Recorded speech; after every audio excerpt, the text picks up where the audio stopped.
결혼한 지 고작 3일, 시어머니는 제 월급 카드를 달라셨습니다. 저는 딱 한마디 되물었죠.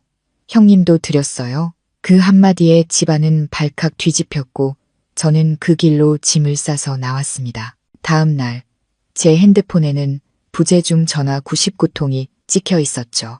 결혼식 사흘 후 거실에 장식된 붉은 장미 꽃다발은 여전히 싱그러웠지만 으리으리한 3층짜리 이 집의 공기는 벌써부터 숨 막히게 변해가고 있었습니다.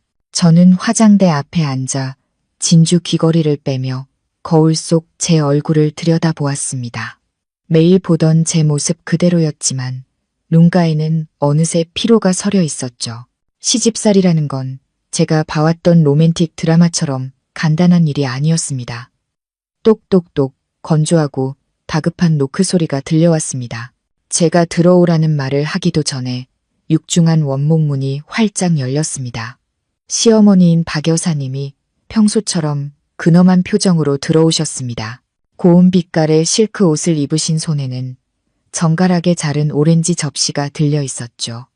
언뜻 보면 며느리를 위해 과일을 가져다 주는 다정한 시어머니의 모습이었지만 어머님의 눈빛은 이상하리만치 차가웠습니다. 어머니, 오셨어요. 저는 서둘러 일어나 의자를 빼드리며 앉으시길 권했습니다. 박 여사님은 오렌지 접시를 테이블에 내려놓고는 앉지 않은 채 방 안을 둘러보셨습니다. 그 눈빛은 옷장 구석구석, 침대 시트에 주름 하나하나까지 샅샅이 훑고 있었죠. 하나야, 할 얘기가 있구나. 어머님은 제 앞에 멈춰 서셨습니다. 목소리는 나직했지만 무게감이 실려 있었죠. 네, 어머님. 말씀하세요. 저는 공손하게 대답하며 두 손을 배 앞에 모았습니다. 마음속에서는 불길한 예감이 피어오르기 시작했습니다. 시집 온 지 겨우 3일인데 제가 뭘 잘못한 걸까요? 아니면 오늘 아침 식사가 마음에 안 드셨던 걸까요? 얘기인즉슨 우리 집은 예부터 규칙이 엄격했단다. 자식들이 직장에 다니면 돈은 전부 한데 모아 집안의 큰일을 도모하는 데 썼지. 우리 민준이도 지금까지 월급은 전부 나한테 맡겨왔어. 이제 너희 둘이 부부가 됐으니 돈 관리도 어른이 해야 체계가 잡히는 법이다. 내 월급 카드, 이리다오. 매달 용돈이랑 교통비는 내가 챙겨주마. 저는 그 자리에 얼어붙었고 귀가 먹먹해졌습니다. 제가 잘못 들었나 싶었죠. 월급 카드라니요. 월급 카드 전부를요. 저는 대형 무역회사의 영업팀장이었습니다. 제 연봉은 결코 적지 않았고 무엇보다 중요한 건 저는 22살 때부터 경제적으로 완전히 독립했다는 사실입니다. 다른 사람에게 제 돈 관리를 맡긴다는 건 그게 시어머니라 할지라도 터무니없고 우스꽝스러운 일이었습니다. 어머님, 드릴 말씀이 있어요. 저희 부부도 이제 성인이니 저희만의 지출 계획이 있습니다.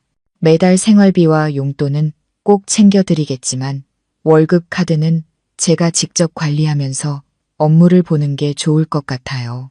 저는 최대한 평정심을 유지하며 부드럽지만 단호하게 말했습니다. 박 여사님께서 새 며느리의 됨됨이를 떠보시거나 저희의 씀씀이가 해플까봐 걱정하신다고 생각했죠. 박 여사님의 안색이 즉시 변했습니다. 방금 전까지 억지로 짓던 미소는 사라지고 그 자리엔 무서운 냉기가 흘렀습니다. 저를 마치 천인공노할 죄라도 지은 사람처럼 쳐다보셨죠. 지금 그게 무슨 소리냐? 내가 내 돈이라도 떼먹을까봐 무섭다는 거니? 다 너희 둘 미래를 위해서 모아주겠다는 거잖니. 나중에 애 낳고 병들고 아프면 모아둔 돈 없이 뭘 먹고 살래? 아, 이제 갓시집 온 며느리가 벌써부터 시어머니랑 계산기를 두드리는 거냐? 방 안의 공기는 끊어지기 직전에 기타 줄처럼 팽팽하게 가라앉았습니다. 저는 심호흡을 하며 지난 3일간 제가 봐왔던 것들을 떠올렸습니다. 시동생인 민호는 결혼한 지 2년이 되었습니다. 민호의 아내인 소희는 입만 살아서 아부는 잘하지만 게으른 여자로 현재 주민센터에서 박봉을 받으며 일하고 있었죠. 어머님, 그런 뜻이 아니에요. 그런데 한 가지만 여쭤볼게요. 동서 월급 카드도 어머님께서 갖고 계신가요? 제 질문은 박 여사님의 강압적인 태도에 찬물을 끼얹는 격이었습니다. 어머님은 순간 멈칫하며 눈을 빠르게 굴리시더니 이내 목소리를 높였습니다. 그 목소리는 이 사이로 새어나오는 듯 날카로웠죠. 소희는 다르지. 걘 우리 식구고 여기 온 지도 오래돼서 내가 속을 훤히 안다. 하지만 넌 새댁이고 아직 낯선 데다 영업직으로 여기저기 돌아다니니 내가 어떻게 믿겠니? 어디서 비교질이야. 이 집안 규칙은 몇 년째 그대로였어. 시집 왔으면 시집 풍속을 따라야지. 그 말을 듣자니 목구멍에 분노가 치밀어 올랐습니다. 우리 식구라는 두 글자가 어찌나 쓰라리게 들리던지요. 소희도 며느리고 저도 며느리입니다. 어째서 소희는 우리 식구고 저는 어머님 말씀에 따르면 통제하고 경계해야 할 남이나 다름없는 존재가 되는 걸까요? 결국 집안의 규칙이라는 건 이 노골적인 차별 대우를 가리기 위한 허울 좋은 방패에 불과했습니다. 저는 더 이상 주눅들거나 두려워하지 않고 박 여사님의 눈을 똑바로 쳐다보았습니다. 어른에 대한 존중은 여전했지만 맹목적인 복종은 결코 없을 겁니다. 어머님, 저는 제 땀과 눈물로 돈을 법니다. 제 돈을 어떻게 관리해야 하는지도 잘 알고 있고요. 집안의 공동 경비가 필요하시면 기꺼이 공평하게 보태겠습니다. 하지만 월급 카드를 드리는 건 죄송하지만 못하겠습니다. 저는 어머님의 며느리지 세뱃돈이나 맡겨야 하는 어린애가 아니니까요. 박 여사님의 얼굴이 파랗게 질렸습니다. 아마도 순하고 말없어 보이던 이 며느리가 이렇게 따박따박 대들 줄은 꿈에도 몰랐을 겁니다. 그녀는 커다란 금반지를 낀 손가락으로 저를 가리키며 부들부들 떨었습니다. 잘났어, 정말. 시집 온 지 3일 만에 시어미한테 말대꾸하는 것 좀 보게. 네가 돈 좀 번다고 이 집안을 우습게 보는 거지. 어디 민준이 오기만 해봐. 내가 마누라 교육을 어떻게 시키는지 단단히 따져 물을 테니. 어머님은 침 돌아서서 발을 쿵쿵 구르며 방을 나갔고 일부러 문을 잇는 힘껏 쾅 닫았습니다. 쿵 하는 소리에 벽에 걸린 웨딩 사진이 심하게 흔들렸습니다. 마치 이제 막 시작된 우리의 결혼 생활 역시 격렬하게 흔들리기 시작했음을 알리는 신호탄처럼 말이죠. 저는 침대에 털썩 주저앉아 쿵쾅거리는 왼쪽 가슴을 부여잡았습니다. 두려워서가 아니라 실망감 때문이었습니다. 저는 따뜻한 시댁을 꿈꿨습니다. 또 다른 엄마와 아빠가 생기는 곳을요. 하지만 냉혹한 현실은 불과 72시간 만에 제 꿈을 산산조각 냈습니다. 박 여사님의 우리 식구와 남이라는 논리는 비수처럼 제 자존심을 후벼 팠습니다.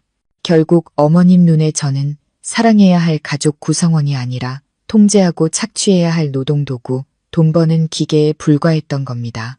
거실에서는 시끄러운 TV 소리와 소희의 까르르 웃는 소리가 들려왔습니다. 그녀는 박 여사님께 무언가 아양을 떨고 있었고 박 여사님은 방금 전 저를 대하던 태도와는 전혀 다르게 크게 웃고 계셨죠. 그 대조적인 모습은 신혼방에 홀로 있는 저를 더욱 외롭고 춥게 만들었습니다. 창밖을 보니 하늘이 어두워지기 시작했고 먹구름이 몰려오며 거대한 폭풍우가 임박했음을 알리고 있었습니다. 그리고 저는 이 집안의 폭풍우도 이제 막 시작되었을 뿐이라는 것을 직감했습니다. 저녁 7시가 넘어 민준 씨의 익숙한 오토바이 소리가 대문 밖에서 들려왔습니다. 자물쇠를 여는 소리, 어머니께 인사하는 소리, 계단을 오르는 발소리가 차례로 들렸죠. 평소 같았으면 달려나가 그를 맞이하며 오늘 하루 힘들지 않았냐고 물었을 겁니다. 하지만 오늘따라 제 발은 천근만근 무거워 뗄 수가 없었습니다. 저는 그저 침대 가장자리에 조용히 앉아 제가 남편으로 선택한 그 남자로부터 약간의 공감이나 최소한의 공정한 말 한마디라도 듣길 기다리고 있었습니다. 문이 열리고 민준 씨가 들어왔습니다. 셔츠 등 부분이 땀으로 흠뻑 젖어 있었고 얼굴에는 피곤한 기색이 역력했죠. 하지만 어둠 속에 가만히 앉아 있는 저를 보자마자 얼굴을 찌푸렸습니다. 불은 왜 안 켜고 있어? 도대체 무슨 짓을 했길래 어머니가 아래층에서 저렇게 난리시냐? 그는 제게 무슨 일이 있었는지 제 기분이 어떤지는 묻지 않았습니다. 그가 내뱉은 첫마디는 제가 그의 어머니를 언짢게 했다는 질책이었죠. 심장이 쿵 하고 아프게 내려앉았습니다. 저는 일어나 전등 스위치를 켰습니다. 새하얀 형광등 불빛에 우리 둘은 눈을 찡그렸죠. 앉아요. 할 얘기가 있어요. 제 목소리는 이상할 정도로 차분했습니다.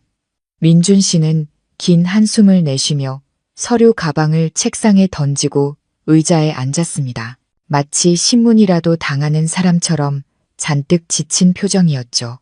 또 무슨 일인데? 하루 종일 일하고 와서 피곤해 죽겠는데 집에 오면 또 부부싸움이야. 어머니가 당신이 무례하게 월급 카드도 안 주고 동서랑 비교까지 했다고 하시던데 도대체 왜 그랬어? 하나 씨. 어머니가 돈을 가지셔도 이 집을 위해 쓰시지. 어디 흥청망청 쓰시는 분도 아닌데 왜 그렇게 악착같이 지키려고 해? 결국 박 여사님은 그가 집에 발을 들여놓자마자 모든 것을 일러 바쳤고 더 가슴 아픈 건 그는 제 해명은 들어볼 생각도 없이 곧바로 어머님 말씀을 믿었다는 겁니다. 내 말 좀 들어봐요. 민준 씨. 비교하려는 게 아니라 공정성은 필요하잖아요. 왜 동서는 월급 카드를 안 내도 되는데 저는 내야 하죠. 나는 당신 아내고 나도 존중과 자기 결정권이 필요해요. 어머님은 동서가 우리 식구고 나는 남이라서 규칙을 따라야 한다고 하셨어요. 이게 말이 된다고 생각해요. 저는 민준 씨의 눈을 깊이 들여다보며 한 집안의 가장으로서의 책임감을 찾아보려 했습니다. 그가 내가 어머니랑 다시 얘기해 볼게라거나 어머니가 그렇게 말씀하신 건 잘못됐어라고 말해주길 바랐죠. 하지만 아니었습니다. 민준 씨는 제 시선을 피하며 자신의 신발코만 내려다보았습니다. 목소리는 기어들어갔지만 체념으로 가득 차 있었죠. 뭐 어머니 말씀도 일리는 있지. 소희는 시집 온 지 몇 년 됐고 성격도 털털한 데다 공무원이라 월급도 뻔하잖아. 어머니도 그걸 아시는 거고. 근데 당신은 새댁이고 돈도 잘 버니까 당신이 낭비하거나 친정에 돈 가져다 줄까봐 어머니가 확실하게 관리하고 싶으신 거겠지. 그냥 어머니께 드려. 그래야 집안이 조용하지. 어머니가 가지고 계셔도 결국 우리 돈인데 손해볼 게 뭐가 있어? 귀가 먹먹해졌습니다. 친정에 돈을 가져다 준다고요. 그게 시어머님의 생각일까요? 아니면 바로 당신의 생각일까요? 저는 외동딸입니다. 부모님은 두 분 다 넉넉한 연금을 받으시는 은퇴 공무원이시죠. 부모님은 제게 집과 차를 사라고 돈까지 보태주셨는데 제가 왜 부모님께 돈을 가져다 드려야 하죠? 민준 씨의 말은 제 안에 남은 마지막 희미한 희망마저 무참히 베어버리는 무딘 칼날 같았습니다. 말 쉽게 하네요. 집안이 조용해지게 드려라? 그럼 당신은 내가 내 돈으로 이 집의 가짜 평화를 사길 바라는 거예요? 당신은 내 남편이잖아요. 부당한 요구 앞에서 내 편이 되어주고 나를 지켜줘야죠. 그런데 당신은 어머니 편에 서서 나를 압박하고 있잖아요. 민준 씨는 버럭 화를 내며 얼굴을 붉혔습니다. 그만해. 뭐가 부당하다는 거야. 이 집에서는 어머니 말씀이 법이야. 아버지가 일찍 돌아가시고 어머니 혼자 우리 형제 키우셨어. 난 어머니 슬프게 하고 싶지 않아. 당신이 내 아내면 나를 이해하고 도와줘야지. 고작 월급 카드 하나 가지고 하늘이 무너진 것처럼 굴어. 그냥 어머니께 드려. 한 번 참으면 누가 죽어. 사랑과 효도 사이에서 나 좀 힘들게 하지 마. 참는다는 것. 민준 씨의 사전에서 그 단어는 무조건적인 복종을 의미했습니다. 저는 눈앞의 남자를 보며 깊은 이질감을 느꼈습니다. 이 사람은 평생 저를 지켜주겠다고 약속했던 그 민준 씨가 아니었습니다. 제 손을 잡고 거리를 거닐며 평등하고 행복한 미래를 이야기하던 그 사람이 아니었죠. 지금 제 앞에는 어른의 탈을 쓴 거대한 어린아이, 엄마 치마폭에 쌓여 자기 주관도 독립적인 생각도 없는 한 남자가 있을 뿐이었습니다. 그는 어머니가 슬퍼할까봐 두려워했지만 아내가 상처받는 것은 두려워하지 않았습니다. 그는 곤란한 상황에 처하기 싫어서 어머니를 기쁘게 하기 위해 아내의 권리를 희생하는 쪽을 택했습니다. 민준 씨의 나약함이 적나라하고 비참하게 드러났습니다. 저는 문득 제 자신이 불쌍해졌습니다. 저는 허상을 사랑하고 결혼했던 겁니다. 민준 씨, 만약 오늘 내가 월급 카드를 드리면 내일은 어머니가 차를 팔라고 하시고 모레는 회사를 그만두고 집에서 시중이나 들라고 하실 거예요. 그때도 집안의 평화를 위해 참으라고 할 건가요? 저는 목이 메어 떨리는 목소리로 물었습니다. 민준 씨는 벌떡 일어나며 귀신이라도 쫓는 듯 손을 내저었습니다. 자꾸 이상한 상상 좀 하지 마. 여자들은 정말 피곤하다니까. 그래서 줄 거야, 안 줄 거야? 안 주면 나도 더는 안 봐줘. 어머니가 아래층에서 기다리고 계신다고. 그는 말을 흐리며 문 밖으로 나가 담배에 불을 붙였습니다. 담배 연기가 방 안으로 자욱하게 흘러들어왔습니다. 그의 등 돌린 행동이 가장 확실한 대답이었습니다. 그는 이미 편을 정했고 그 편에 저는 없었습니다. 뜨거운 눈물이 뺨을 타고 흘러내렸습니다. 돈이 아까워서가 아니었습니다. 한때의 사랑이, 제가 잘못된 곳에 두었던 믿음이 아까웠습니다. 저는 이 결혼 생활에서 제가 완전히 혼자라는 것을 깨달았습니다. 이 가족은 단단한 하나의 연결고리였습니다. 독재적인 시어머니, 의존적인 시동생, 가식적인 동서, 그리고 나약한 제 남편까지 저는 그저 이 기형적인 그림에 억지로 끼워 맞춰줘야 하는 어울리지 않는 조각일 뿐이었죠. 만약 제가 오늘 양보한다면 제 인생은 체념과 울분 속에서 끝없이 미끄러질 겁니다. 저는 이제 겨우 27입니다. 지성도 있고 커리어도 있는데 왜 이 숨막히는 고치 속에 제 청춘을 묻어야 할까요? 대담하지만 강렬한 생각이 제 머릿속에서 번쩍였습니다. 그들이 저를 외부인으로 여긴다면, 그렇다면 저는 떠나겠습니다. 저는 눈물을 닦고 일어나 옷장으로 향했습니다. 울부짖음도 애원도 없었습니다. 오직 옷걸이에서 옷을 꺼내는 소리와 캐리어 지퍼가 날카롭게 올라가는 소리뿐이었죠. 저는 신혼여행 갈 때 부모님께서 선물해 주신 커다란 빨간색 캐리어를 꺼냈습니다. 하지만 아이러니하게도 신혼여행은 가보지도 못한 채 저는 이 캐리어를 끌고 시댁을 떠나게 되었습니다. 발코니에서 담배를 피우던 민준 씨는 이상한 소리를 듣고 안으로 들어왔습니다. 제가 옷을 개어 캐리어에 넣는 것을 보고는 얼굴색이 변하더니 손에 들고 있던 담배를 바닥에 떨어뜨렸습니다. 지금 뭐 하는 거야? 누구 겁주려는 거야? 그는 달려들어 제 손에 있던 옷을 낚아채 침대에 던져버렸습니다. 누구 겁주려는 거 아니에요. 우리 부모님 댁으로 갈 거예요. 당신과 어머님은 그토록 원하시는 집안의 규칙과 말 잘 듣는 우리 식구를 지키고 싶으시다면 여기 남아서 계속 그렇게 사세요. 저는 남이니까 그 규칙 못 따르겠어요. 당신 가족만의 공간을 돌려드릴게요. 저는 차분하게 옷을 다시 주워 깔끔하게 접어 캐리어에 넣었습니다. 제 침착함에 민준 씨는 오히려 당황했습니다. 그는 제가 이렇게까지 단호한 모습을 본 적이 없었을 겁니다. 평소 저는 잘 웃고 털털했지만 인내심의 한계에 부딪혔을 때 저는 그 누구보다 단단한 사람이었죠. 당신 미쳤어? 결혼한 지 3일 만에 친정으로 돌아가겠다고? 내 얼굴에, 이 집안 얼굴에 먹칠을 하려는 거야? 이웃들이 보면 비웃어서 코가 썩어 문드러질 거라고요. 그는 여전히 자신의 헛된 체면만 걱정하고 있었습니다. 단 한순간도 제 감정은 생각하지 않았죠.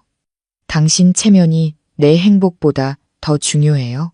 남들이 비웃는 게 그렇게 무서웠으면 아내가 존중받을 수 있도록 제대로 처신했어야죠.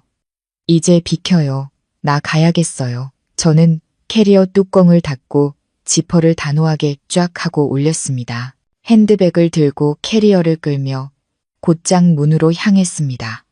민준 씨는 그 자리에 못 박힌 듯 서 있었습니다. 이 충격이 너무 커서 그의 둔한 뇌가 상황을 처리하지 못하는 듯 했죠.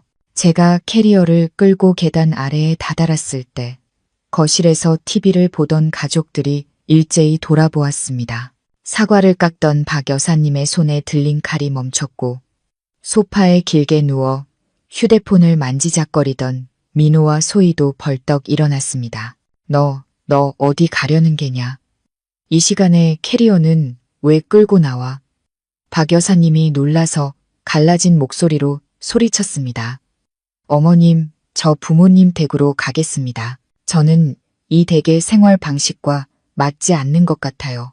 이 결혼에 대해 다시 생각해 볼 시간이 필요합니다. 저는 고개를 든 채 또박또박 대답했습니다. 박 여사님은 벌떡 일어나 얼굴이 시뻘개진 채 현관문을 가로막았습니다. 아하, 이 버르장머리 없는 며느리 같으니라고. 어디서 싫은 소리 몇 마디 했다고 집을 나가? 이 집 문턱을 넘어가는 순간 다시는 얼굴 내밀 생각 마라. 우리 집은 너처럼 위아래도 모르는 막대 먹은 여자는 안 받는다. 그녀는 가장 악독한 말들로 저를 모욕했습니다. 소희는 옆에 서서 비웃음을 흘리며 불에 기름을 부었죠. 형님, 이러시면 안 되죠. 어머님이 틀린 말씀하신 것도 아닌데 왜 그렇게 자존심을 부리세요?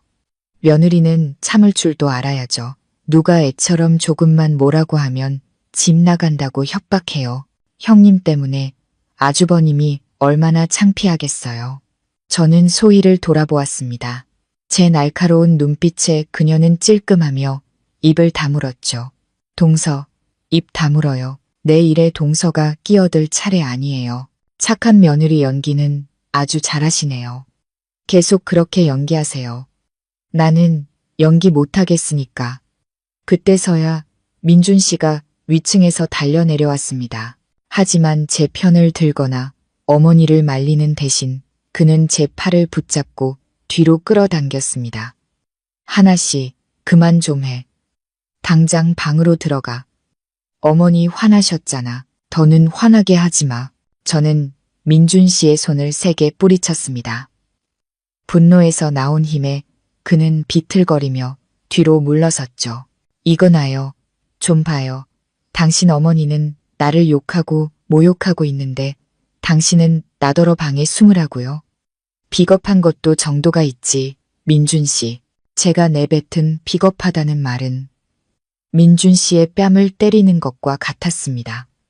그는 얼굴이 새하얘진 채 그 자리에 얼어붙었습니다. 박 여사님은 그 말을 듣고는 불에 댄 듯 소리를 질렀습니다. 네가 감히 내 남편한테 비겁하다고 욕을 해? 당장 꺼져. 내 눈앞에서 사라져버려.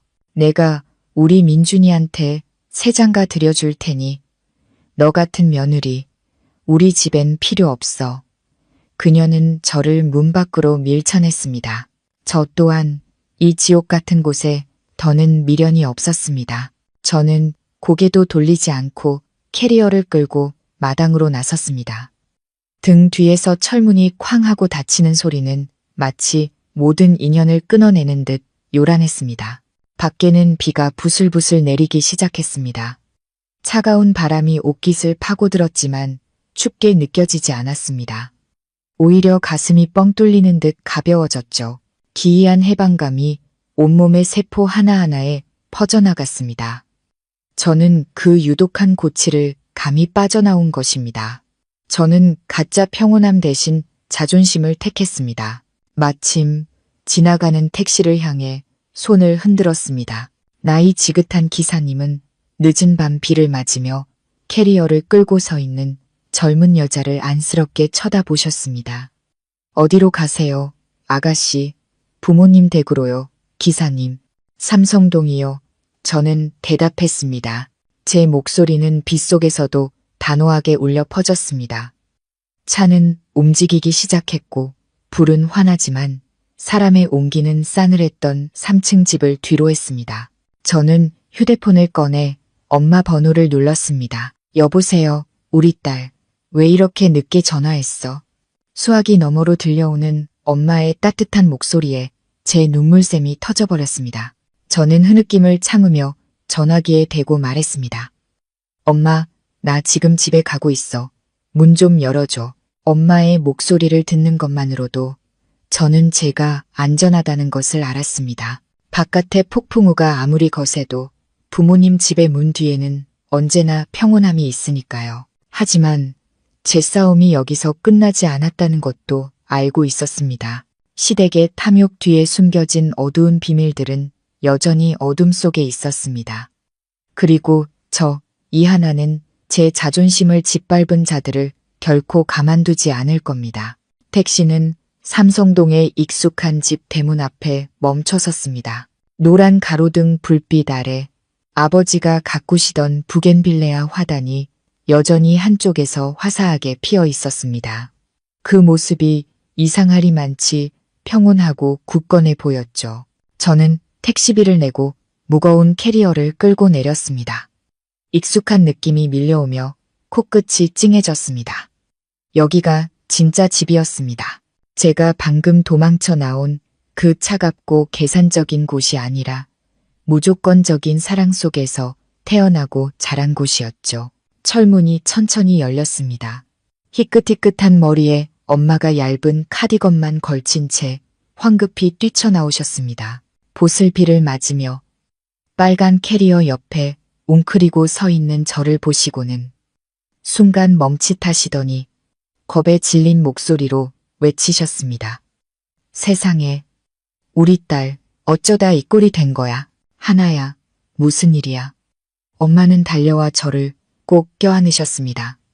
엄마의 따뜻한 손이 추위와 분노로 떨리는 제 어깨를 쓰다듬어 주셨죠. 저는 캐리어 손잡이를 놓고 아이처럼 흐느껴 울었습니다. 시댁에서 억지로 버티고 강한 척했던 모든 것이 산산이 부서져 내렸습니다.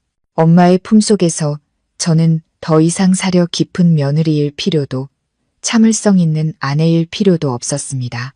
저는 그저 보살핌이 필요한 어린 딸일 뿐이었죠. 아빠도 집 안에서 나오셨습니다. 늘 침착한 모습이셨지만 눈빛에는 걱정을 감추지 못하셨죠.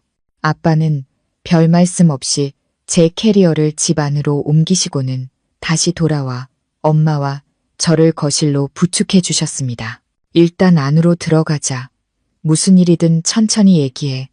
밖에서 이러다 감기 걸리겠다. 푹신한 벨벳 소파에 앉아 아빠가 막 타주신 뜨거운 생강차를 마시니 저는 차츰 안정을 되찾았습니다. 따뜻한 기운이 온몸에 퍼지며 비오는 밤의 차가움과 무정한 사람들의 마음을 녹여주었습니다. 저는 모든 것을 털어놓기 시작했습니다. 박 여사님의 터무니없는 월급 카드 요구부터 저와 소희에 대한 노골적인 차별 대우까지, 그리고 가장 가슴 아팠던 것은 민준 씨의 나약하고 비겁한 태도였습니다. 저는 목이 메기도 하고 분노에 차기도 하며 단 하나도 빠짐없이 모든 것을 이야기했습니다. 이야기를 다 듣고 난 엄마는 눈시울이 붉어졌습니다. 제 손을 꼭 잡고 분노로 떨리는 목소리로 말씀하셨죠. 정말 못된 사람들이네. 세상 어느 시대인데 며느리한테 월급 카드를 내놓으라고 협박을 해. 민준이, 그 녀석은 결혼 허락받으러 올 땐 온갖 약속은 다 하더니 그렇게 착하고 바르게 생겨서는 어쩌다 저렇게 망가졌담. 아내를 지켜주지는 못할 망정 엄마랑 한패가 돼서 널 쫓아내. 아빠는 침묵에 잠겨 계셨습니다. 두 눈썹이 굳게 찌푸려져 있었죠. 아빠는 인생 경험이 많으셔서 시선이 더 깊고 침착하셨습니다.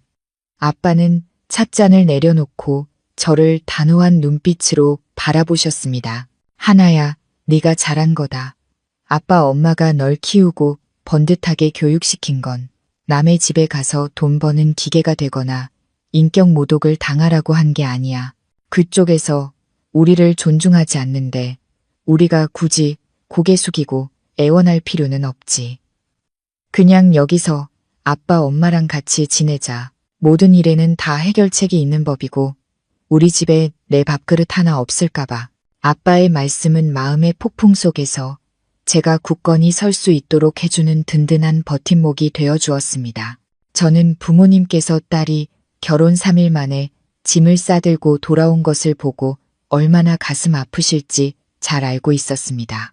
하지만 두 분은 저를 단 한마디도 나무라지 않으셨죠. 그 너그러움에 저는 오히려 제가 사람을 잘못 골라 이 늦은 나이에 부모님 마음고생을 시켜드린 것 같아 더 죄송해졌습니다. 그날 밤 저는 제 옛 침대에 누웠습니다. 은은한 제스민 향기가 여전히 남아있는 익숙한 방이었죠.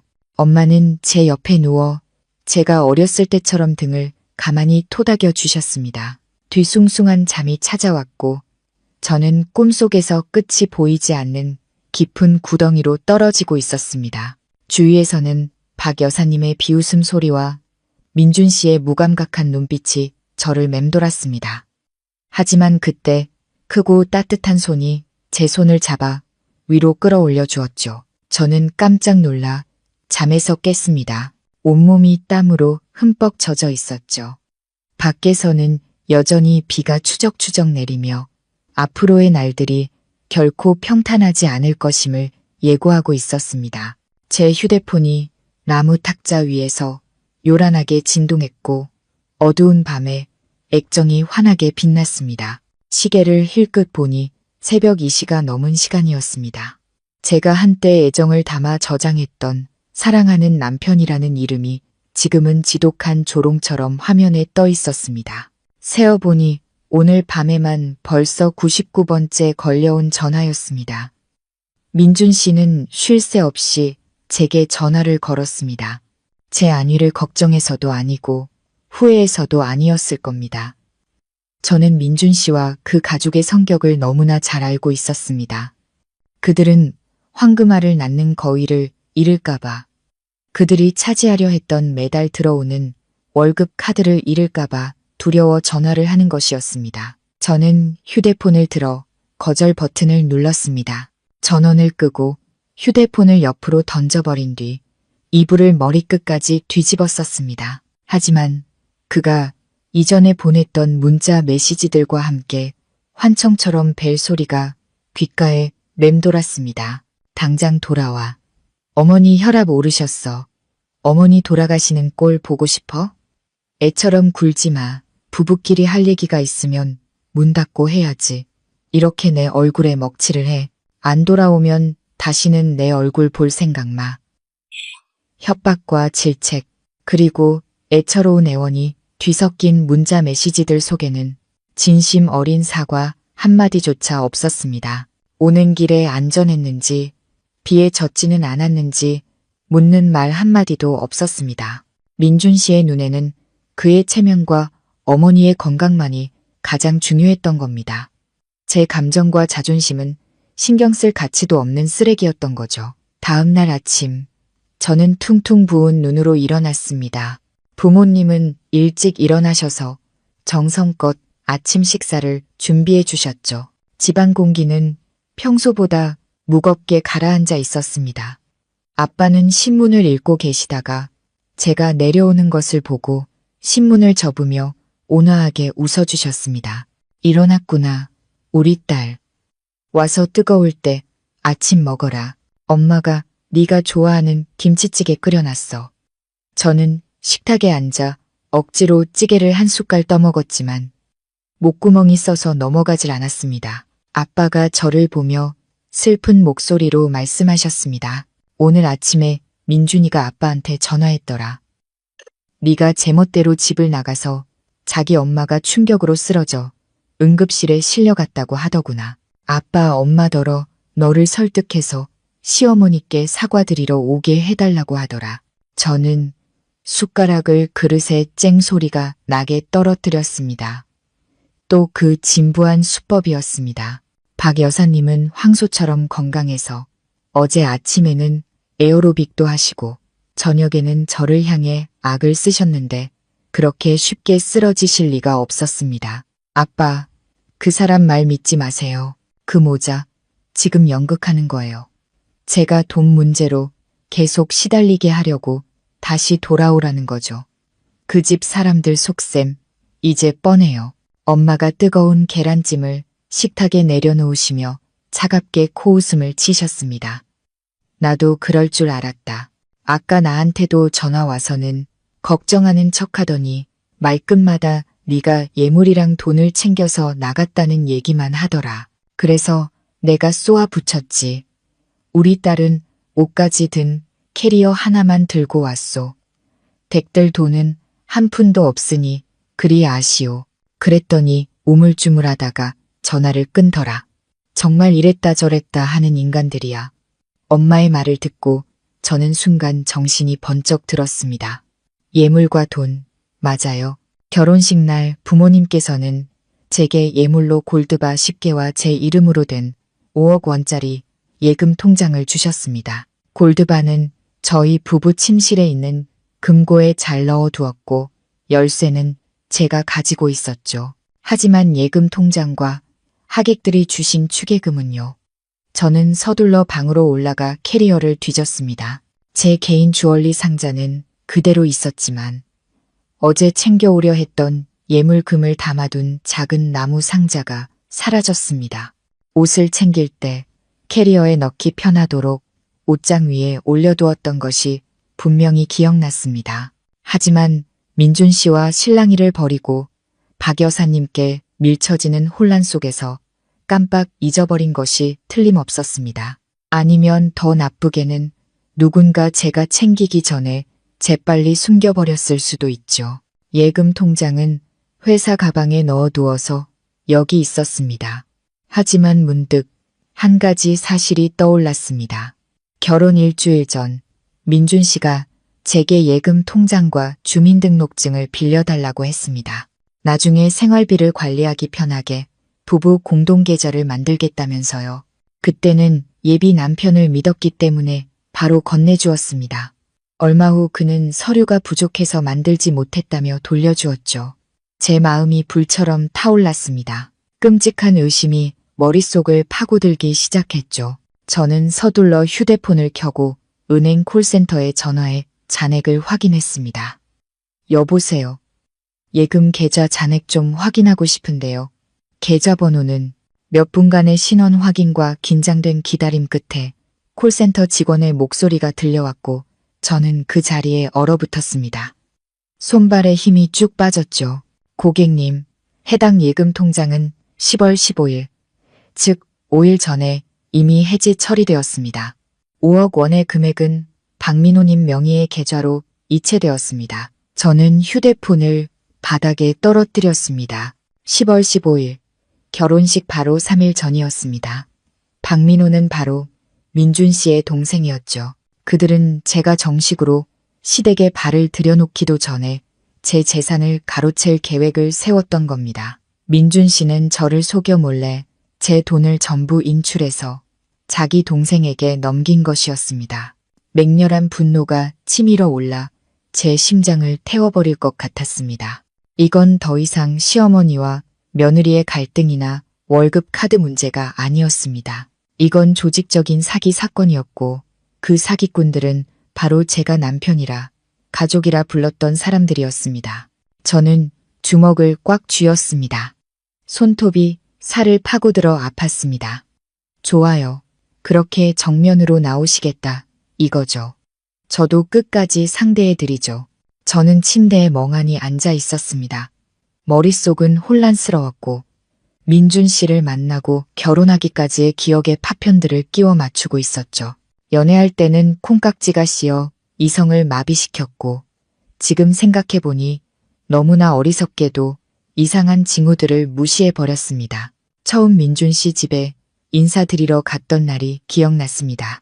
박 여사님은 다정하게 맞아주셨지만 제게 던진 첫 질문은 가족이나 건강에 대한 것이 아니라 영업팀장이라니 연봉이 꽤 높겠구나. 이렇게 능력 있는 딸이니 나중에 남편이랑 자식들 먹여 살리는데 문제없겠어라는 말이었습니다. 그때 저는 그저 의례적인 칭찬이라고 생각하며 웃어넘겼죠. 그리고 결혼 준비 과정에서도 마찬가지였습니다. 민준 씨네 집은 계속해서 형편이 어렵다고 하소연하며 시골 풍습은 간소해서 복잡한 예단은 필요 없다고 했습니다.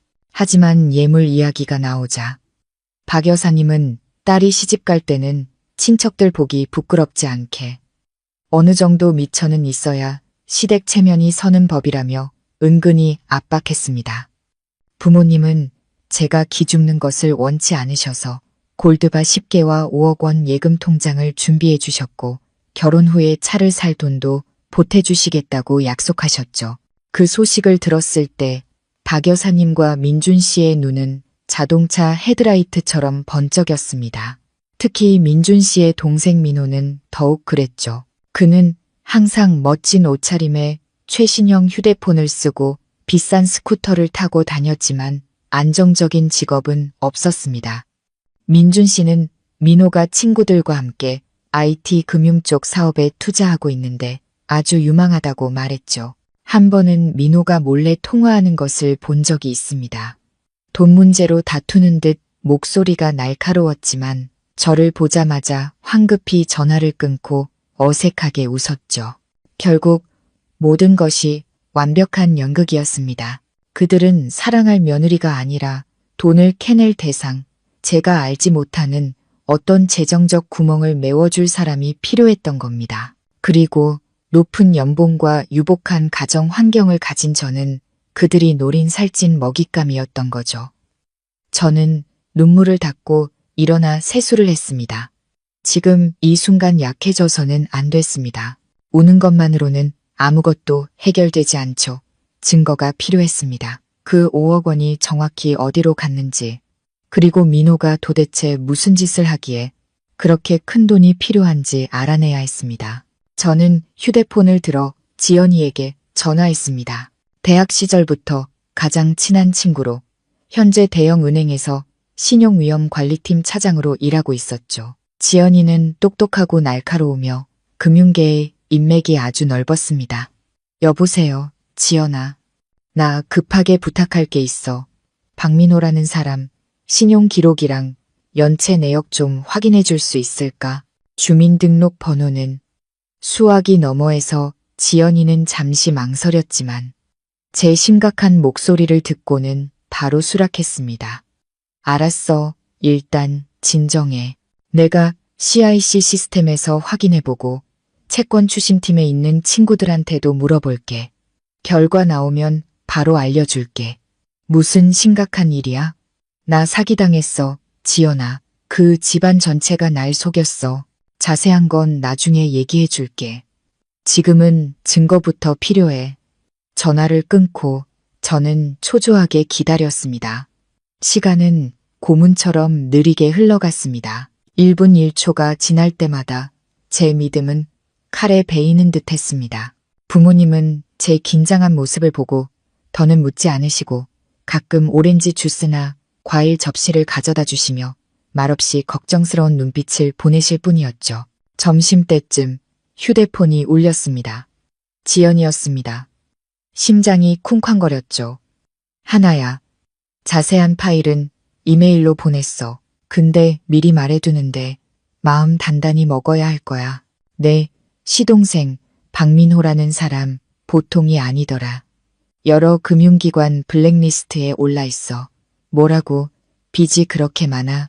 많은 정도가 아니야. 아주 심각해. 소비자 금융, 대부업체 앱, 카드론까지 합쳐서 총 부채가 거의 20억 원이야. 더 끔찍한 건 불법 스포츠 토토 사이트에도 연루되어 있더라.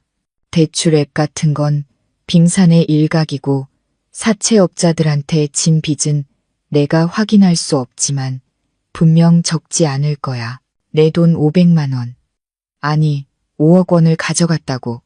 그 돈이면 사채업자들한테 몇 달치 이자 내기에도 빠듯할걸. 20억 원, 그 숫자에 저는 정신이 아찔했습니다. 백수나 다름없는 민호가 감히 20억 원의 빚을 졌다고요. 어쩐지 박 여사님이 결혼 3일 만에 제 월급 카드를 달라고 그토록 서두르셨던 겁니다. 어쩐지 민준 씨가 그렇게 나약하게 저를 압박했던 거고요. 그들은 저를 돈 찍어내는 기계로 삼아 망나니 같은 귀한 아들의 빚을 갚게 하려 했던 겁니다. 알겠어. 정말 고마워, 지연아. 내 덕분에 큰일 날 뻔한 거 막았어. 별말을 다 조심해. 도박이랑 사채에 얽힌 놈들은 막 나가는 애들이라 무슨 짓을 할지 몰라. 필요하면 언제든 연락해. 저는 전화를 끊고 붉은 숫자로 가득한 신용보고서가 떠있는 컴퓨터 화면을 바라보았습니다. 진실은 눈앞에 적나라하고 잔혹하게 펼쳐져 있었습니다. 제 결혼은 사실 미리 짜놓은 금융사기극이었습니다. 그들은 가정을 꾸리기 위해서가 아니라 빚을 떠넘기기 위해 저와 결혼했던 겁니다. 지연이가 보내준 서류 뭉치를 들고 저는 떨리는 발걸음으로 아래층으로 내려갔습니다. 부모님은 뉴스를 보고 계시다가 제 창백한 얼굴을 보고 황급히 TV를 끄셨습니다. 아빠, 엄마, 그 사람들이 왜 저한테 그랬는지 이제 알 것 같아요. 저는 서류 뭉치를 테이블 위에 올려놓으며 갈라진 목소리로 말했습니다. 아빠는 서류를 들어 읽기 시작하셨고 읽을수록 얼굴이 굳어졌습니다. 엄마는 은행 용어들을 잘 이해하지 못하셨지만 총 부채액이 거의 20억 원이라는 숫자를 보고는 경악하며 입을 다물지 못하셨습니다. 세상에, 민호 그 녀석이 이렇게나 빚을 졌다고. 어쩐지 그 집이 너한테만 집착하더라니. 20억이 애들 장난도 아니고. 그걸 싹 숨기고 우리 딸을 속여서 시집 보내? 아빠는 쾅 소리가 나게 테이블을 내리치셨습니다. 평소에는 볼 수 없었던 분노의 불꽃이 눈에 서려 있었죠. 사기꾼들, 우리 집을 너무 우습게 봤어. 우리 하나 5억 원이나 되는 예금을 뺏겼어. 이제는 도박 중독자인 동생 뒷바라지 시키려고 월급까지 전부 뜯어내려 했던 거야. 이대로 가만히 있을 순 없지. 아빠, 제가 전부 되찾을 거예요. 돈이 아까운 게 아니라 이렇게 속고 이용당하는 건 절대 용납할 수 없어요. 하지만 그 전에 아빠 엄마가 도와주셔야 할 일이 있어요. 저는 아빠 귀에 바싹 다가가 제 계획을 속삭였습니다. 아빠는 고개를 끄덕이셨고 그 눈에는 딸을 지지하겠다는 결의가 빛나고 있었습니다. 엄마는 처음에는 제가 위험에 처할까봐 걱정하셨지만 제 분석을 듣고는 동의하셨습니다. 우리가 언제까지나 착하게 당하고만 있을 수는 없었으니까요. 그날 오후 민준 씨에게서 문자가 왔습니다. 어디야? 만나서 얘기 좀 해. 돌아가신 아버지에 관한 중요한 일이야. X카페에서 기다릴게. 또 무슨 핑계일까요? 민준 씨 아버지는 돌아가신 지 오래됐는데 아버지와 관련된 일이 뭐가 있다는 걸까요? 산소나 땅 문제일까요? 어쨌든 저도 그를 만나 모든 것을 명확히 할 생각이었으니 짧게 알았어라고 답장을 보냈습니다. 저는 회사 근처 단골 카페인 X카페로 갔습니다.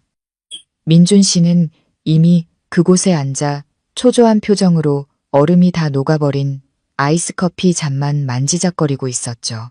제가 들어서는 것을 보고 그는 황급히 일어나 의자를 빼주는 등 전날 밤과는 전혀 다른 다정한 태도를 보였습니다. 하나 씨, 왔구나. 앉아. 당신 마실 오렌지 주스 시켜놨어. 저는 차갑게 자리에 앉아 주스는 쳐다보지도 않았습니다. 민준 씨의 얼굴을 똑바로 바라보며 그가 무슨 연극을 하려는지 기다렸죠. 용건만 간단히 말해요. 시간 없으니까. 아버지 얘기는 또 뭐고요? 민준 씨는 제 날카로운 시선을 피하며 우물쭈물했습니다. 그는 두 손을 비비며 목맨 소리로 말했죠. 하나 씨, 지난번에 큰 소리 쳐서 미안해. 나도 가족 걱정 때문에 그랬어. 사실 우리 집에 큰 위기가 닥쳤어. 아버지가 예전에 사업하시다 실패해서 큰 빚을 지셨는데 이자가 눈덩이처럼 불어나서 이제 집을 뺏기게 생겼어. 어머니는 그 걱정에 병까지 나셨고 나는 월급이 적어서 감당이 안 돼. 당신은 내 아내고 이 집 며느리잖아. 이번 위기를 넘길 수 있게 나랑 우리 가족 좀 도와주면 안 될까? 그 말을 듣자니 역겨움이 치밀어 올랐습니다. 10년도 더 전에 돌아가신 아버지를 도박꾼 동생의 빚을 덮기 위한 방패로 내세우다니 민준 씨의 비열함은 극에 달해 있었습니다. 그는 눈 하나 깜빡하지 않고 유창하게 거짓말을 했습니다. 3일 전에 저였다면 아마 그의 말을 철석같이 믿고 제 모든 돈을 내주었을 겁니다. 하지만 지금의 저는 확실한 증거를 손에 쥐고 있었습니다. 그래요? 아버님 빚이 얼마인데요? 20억. 민준 씨는 귀신이라도 본 듯 눈을 동그랗게 뜨고 저를 쳐다보며 소스라치게 놀랐습니다. 어떻게 20억이라는 숫자를. 저는 비웃음을 흘리며 가방에서 민호의 연체 내역서를 꺼내 민준 씨 앞에 툭 던졌습니다. 나는 당신이 생각하는 것보다 훨씬 많이 알아요. 민준 씨, 아버님께서 아시면 참 슬퍼하시겠네요. 도박꾼 동생을 감싸주려고 자신을 방패막이로 내세우는 아들 꼴을 보시면요. 똑똑히 봐요. 이게 아버님 빚인지 아니면 당신 동생 박민호 빚인지. 민준 씨는 떨리는 손으로 서류를 집어들었습니다. 그의 얼굴에서는 핏기가 완전히 사라졌죠. 그는 제가 이렇게 빨리 진실을 밝혀낼 줄은 몰랐을 겁니다. 하나 씨, 내 말 좀 들어봐. 민호가 철없이 실수를 한 거야. 어머니는 걔가 안쓰러워서 그래서 저를 속여 결혼하고 제 돈으로 빚을 갚으려고 했어요. 그래서 결혼식 전에 제 예금 5억 원을 몰래 빼돌렸고요. 당신들한테 저는 뭐예요? 젖자는 소예요. 저는 한 글자 한 글자 힘주어 말했습니다. 가슴 속에서 분노가 치밀어 올랐죠. 민준 씨는 고개를 푹 숙인 채 아무 말도 하지 못했습니다. 그의 침묵은 가장 확실한 자백이었습니다. 똑똑히 들어요. 그 5억 원 소송에서 받아낼 거예요. 그리고 이 결혼은 이걸로 끝이에요. 나한테서 단 1원도 더 뜯어낼 생각 마세요. 제가 일어나 자리를 뜨려 하자. 민준 씨는 달려와 제 손을 붙잡고 사람들로 붐비는 카페 한가운데에 털썩 무릎을 꿇었습니다. 하나 씨, 제발 소송만은 하지 마. 소송하면 민호는 감옥에 갈 거야. 그럼 우리 어머니는 충격으로 돌아가실지도 몰라. 제발 부부의 정을 생각해서 이번 한 번만 우리 집을 살려줘. 내가 평생 일해서 당신 돈 다 갚을게. 남자가 무릎 꿇고 우는 모습에 주변 사람들이 호기심 어린 눈으로 쳐다보며 수군거렸습니다. 하지만 저는 더 이상 동정심이 들지 않았습니다. 오직 혐오감뿐이었죠. 부부의 정이라고요? 거짓말로 쌓아 올린 정이 무슨 가치가 있나요? 이거나요. 당신이 이럴수록 더 경멸스러울 뿐이야. 당신은 당신 어머니, 당신 동생만 걱정하죠. 그럼 나는 누가 걱정해 주는데요? 내 억울함은 누가 풀어주는데요? 비켜요. 저는 세게 손을 뿌리치고 카페를 빠르게 빠져나왔습니다. 굴욕감에 휩싸여 그곳에 무릎 꿇고 있는 민준 씨를 뒤로 한 채 말이죠. 카페에서 만난 후 민준 씨는 계속해서 문자로 저를 괴롭혔습니다. 애원하다가도 제가 일을 크게 벌이면 결국 저도 남편 버린 여자라는 오명을 쓰게 될 거라며 협박하기도 했죠. 저는 그의 번호와 카카오톡, 페이스북까지 모두 차단했습니다. 다음 단계를 준비하기 위해 조용한 시간이 필요했으니까요. 하지만 시댁은 그렇게 쉽게 먹잇감을 놓아주지 않았습니다. 이틀 후 박 여사님이 직접 저희 부모님께 전화를 걸었습니다. 그녀는 전략을 바꾸어 지난번처럼 공격적으로 욕을 퍼붓는 대신 상냥한 목소리로 피해자 코스프레를 하기 시작했습니다. 사부인, 사돈어른, 우리 하나가 시어미를 오해하고 댁으로 갔네요. 제가 전화해도 받지를 않아요. 100번이라도 사돈 내외분께서 우리 애 좀 설득해서 남편 곁으로 돌려보내주세요. 젊은 부부가 살다 보면 그릇이 부딪힐 때도 있는 법 아니겠어요. 오늘 제가 음식을 차리고 집안 어르신들도 모셔서 가족회의를 열어 아이들 오해도 풀어주려고 합니다. 사돈 내외분과 하나도 오셔서 제가 정식으로 사과할 기회를 주셨으면 합니다. 아빠는 스피커폰으로 바꿔온 가족이 함께 들을 수 있게 하셨습니다. 박 여사님의 가식적인 목소리를 들으니 소름이 돋았지만 아빠는 침착하게 대답하셨죠. 알겠습니다. 그렇게 초대를 해주시니 저희 가족도 가겠습니다. 아이들 문제도 명확하게 해결해야지요. 전화를 끊고 아빠는 날카로운 눈빛으로 저를 돌아보셨습니다. 이 식사 자리를 마련한 데는 다른 속셈이 있을 거다. 하나야. 분명히 친척들을 불러서 압박하려는 거겠지. 소위 말하는 도리를 내세워서 네가 다시 돌아가 돈을 내놓게 만들려는 거야. 이건 홍문연의 함정이다. 알고 있어요, 아빠. 하지만 두렵지 않아요. 저도 그들의 계략에 맞춰 대응할 거예요. 오늘 그 집안 친척들 모두에게 그 모자의 진짜 얼굴을 보여줄 거예요. 그 식사 자리에서 모든 걸 폭로할 겁니다. 저는 모든 증거를 꼼꼼하게 준비했습니다. 민호의 빚내역서 사본, 제 예금이 민호의 계좌로 이체된 것을 증명하는 은행 거래 내역서, 그리고 지난번 카페에서 민준 씨와 나눴던 대화 녹음 파일까지 저는 모든 것을 두툼한 서류 봉투에 담았습니다. 저녁이 되어 저희 가족의 차가 박 여사님 집 대문 앞에 멈춰섰습니다. 집안은 등불이 환하게 켜져 있었고 웃음소리가 시끌벅적하게 들려왔습니다. 박 여사님은 문 앞까지 나와 아무 일도 없었다는 듯 환한 미소로 저희를 맞이했습니다. 어머, 사돈어른, 사부인, 귀한 걸음 하셨네요. 우리 하나는 어딨니? 이리 온, 엄마 품에 안겨보자. 엄마가 얼마나 보고 싶었다고. 그녀는 저를 안으려 했지만 저는 능숙하게 옆으로 비켜서며 의례적인 인사를 건넸습니다. 안녕하세요, 어머님. 다들 안녕하세요. 거실에는 10명이 넘는 사람들이 있었는데 모두 시댁의 어르신들이었습니다. 모두가 저를 샅샅이 훑어보는 눈길로 쳐다봤죠. 어떤 분은 작게 속삭이기도 했습니다. 세상에, 새댁이 벌써 친정으로 가출을 해. 정말 대단하네. 성대한 저녁 식사가 차려졌습니다. 박 여사님은 계속해서 제게 음식을 덜어주셨지만 저는 물만 조금 마셨습니다. 진짜 연극은 아직 시작되지 않았다는 것을 알고 있었기 때문이죠. 식사가 어느 정도 진행되었을 때 집안에서 가장 위험 있는 큰아버님께서 헛기침을 하며 일어나 말씀하셨습니다. 오늘 온 가족이 다 모였으니 제가 몇 마디 하겠습니다.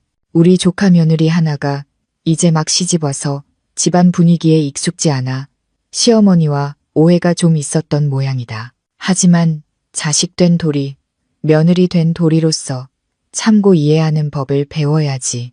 시어머니가 꾸짖는 것도 다 자식 잘 되라고 하는 말 아니겠느냐. 듣자 하니 집안에 경제적으로 어려움이 좀 있다고 하던데 하나가 맏며느리이고 형편도 좋으니 시댁의 빚을 갚는데 힘을 보태야 한다. 그래야 현명한 며느리, 착한 아내라 할 수 있지. 저는 큰아버님을 바라보다가 고개를 숙이고 눈물을 훔치며 불쌍한 척하는 박 여사님과 쥐 죽은 듯 조용히 앉아있는 민준 씨를 보았습니다. 결국 그들은 친척들에게 미리 말을 맞춰 저를 이기적인 며느리, 시댁이 어려울 때 헌신짝처럼 버리고 도망간 여자로 만들어 놓았던 겁니다. 그들은 집안의 권위를 이용해 제가 돈을 내놓도록 압박하고 있었습니다. 그들이 꾸며낸 경제적 어려움이라는 거짓말을 믿게 만들면서요. 모든 시선이 제게 쏠렸습니다. 사과와 함께 지갑을 열겠다는 약속을 기다리는 눈빛들이었죠. 저는 심호흡을 한번 하고 일어나 또렷하게 말했습니다. 큰아버님, 그리고 여러 어르신들, 큰아버님 말씀이 맞습니다. 며느리로서 시댁과 어려움을 나누는 것은 당연합니다. 하지만 여쭤보겠습니다. 만약 시댁이 며느리를 속이고 도박 중독자를 먹여 살리기 위해 며느리의 재산을 가로챈다면 그때도 며느리는 그 악행에 동조하며 참고 살아야 하는 걸까요? 식당 안은 물을 끼얹은 듯 조용해졌습니다. 박 여사님은 고개를 번쩍 들었고 얼굴색이 변했습니다. 너 지금 무슨 소리를 하는 거냐? 누가 널 속였다고? 어디서 피를 토하는 소리를 하고 있어? 저는 말다툼할 생각도 없이 두툼한 서류 봉투를 꺼내 회전 테이블 위에 놓고 큰아버님 쪽으로 살짝 밀었습니다. 큰아버님과 여기 계신 모든 분들께서 이걸 한번 봐주십시오. 이건 제 시동생 민호 군이 도박으로 인해 사채업자와 대부업체에 진 빚이 거의 20억 원에 달한다는 증거입니다. 그리고 이것은 제 예물 5억 원이 결혼 3일 전 불법적으로 민호 군의 계좌로 이체되었다는 증거입니다. 시어머님께서 말씀하신 경제적 어려움이란 바로 이 거대한 도박 빚을 말하는 겁니다. 큰아버님은 떨리는 손으로 돋보기를 꺼내 쓰고 서류를 읽기 시작하셨습니다. 읽을수록 그의 눈은 경악으로 커졌습니다. 다른 사람들도 몰려들어 서류를 보기 시작했고 벌집을 쑤신 듯 웅성거리는 소리가 터져 나왔습니다.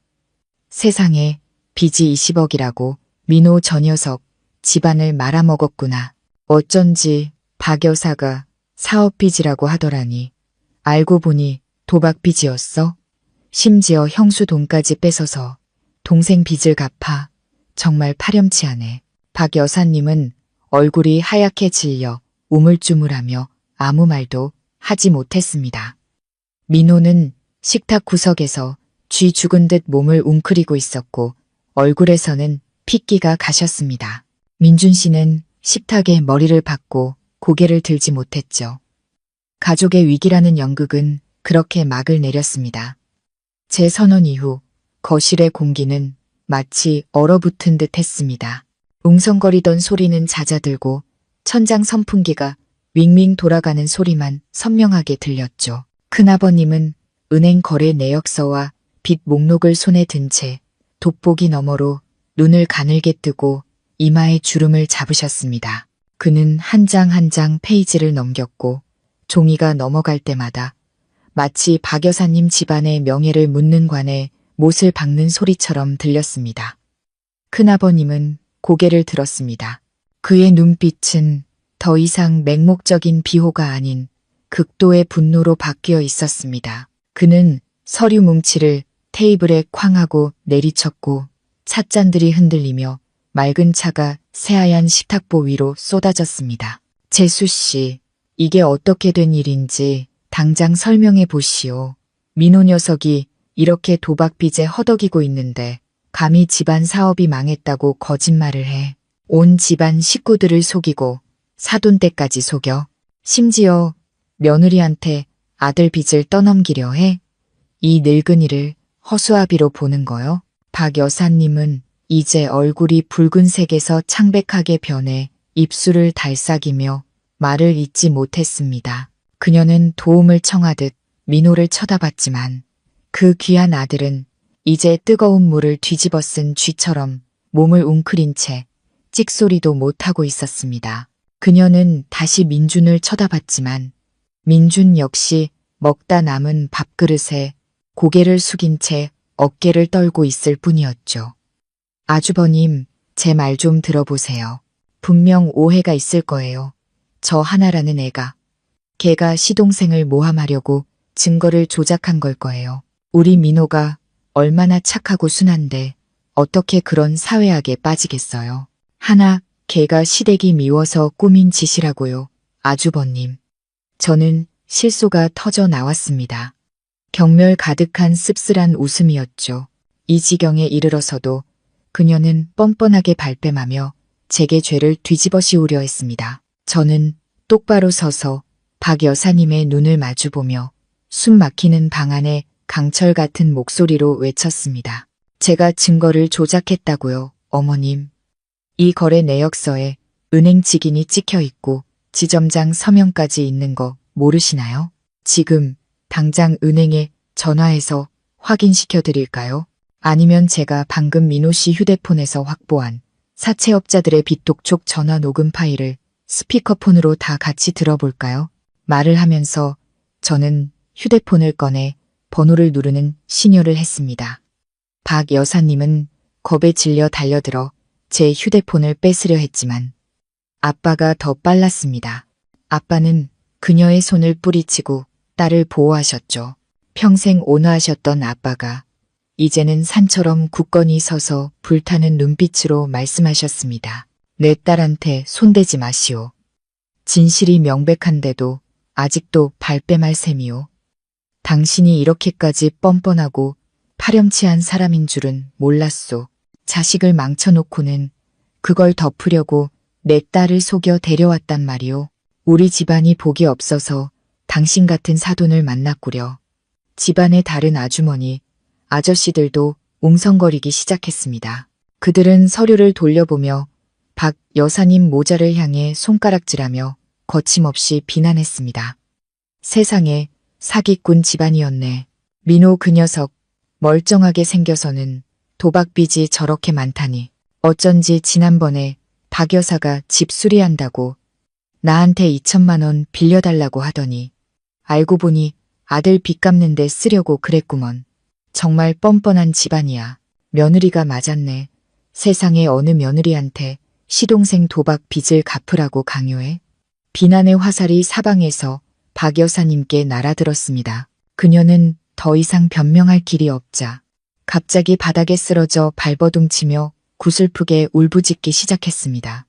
아이고, 내 팔자야. 자식 다 키워놨더니 며느리 데려와서 애미랑 동생을 이렇게 망하게 하네. 아주버님, 저 좀 살려주세요. 저것들이 친정 부모랑 짜고 와서 이 집안을 풍비박산내고 있어요. 박 여사님의 진부한 꾀병 연기는 누구의 동정도 사지 못했고 오히려 사람들을 질리게 만들어 고개를 젓게 할 뿐이었습니다. 큰아버님은 일어나 실망한 듯 소매를 털었습니다. 그만하시오, 재수씨. 더는 연극하지 마시오. 내가 재수씨 성격을 모를 줄 아시오. 오늘부로 민호 녀석 빚 문제는 재수씨 집안에서 알아서 해결하시오. 집안 식구들 끌어들이지도 말고 며느리한테 강요하지도 마시오. 그렇게 사는 거 아주 부도덕한 짓이오. 나중을 위해서라도 자식들한테 복을 좀 남겨주시오. 그 말을 남기고 큰아버님은 바로 집으로 돌아가셨습니다. 다른 친척들도 하나둘씩 일어나 자리를 떴고 손도 대지 않은 음식과 굴욕감에 휩싸인 박 여사님의 가족만 덩그러니 남았습니다.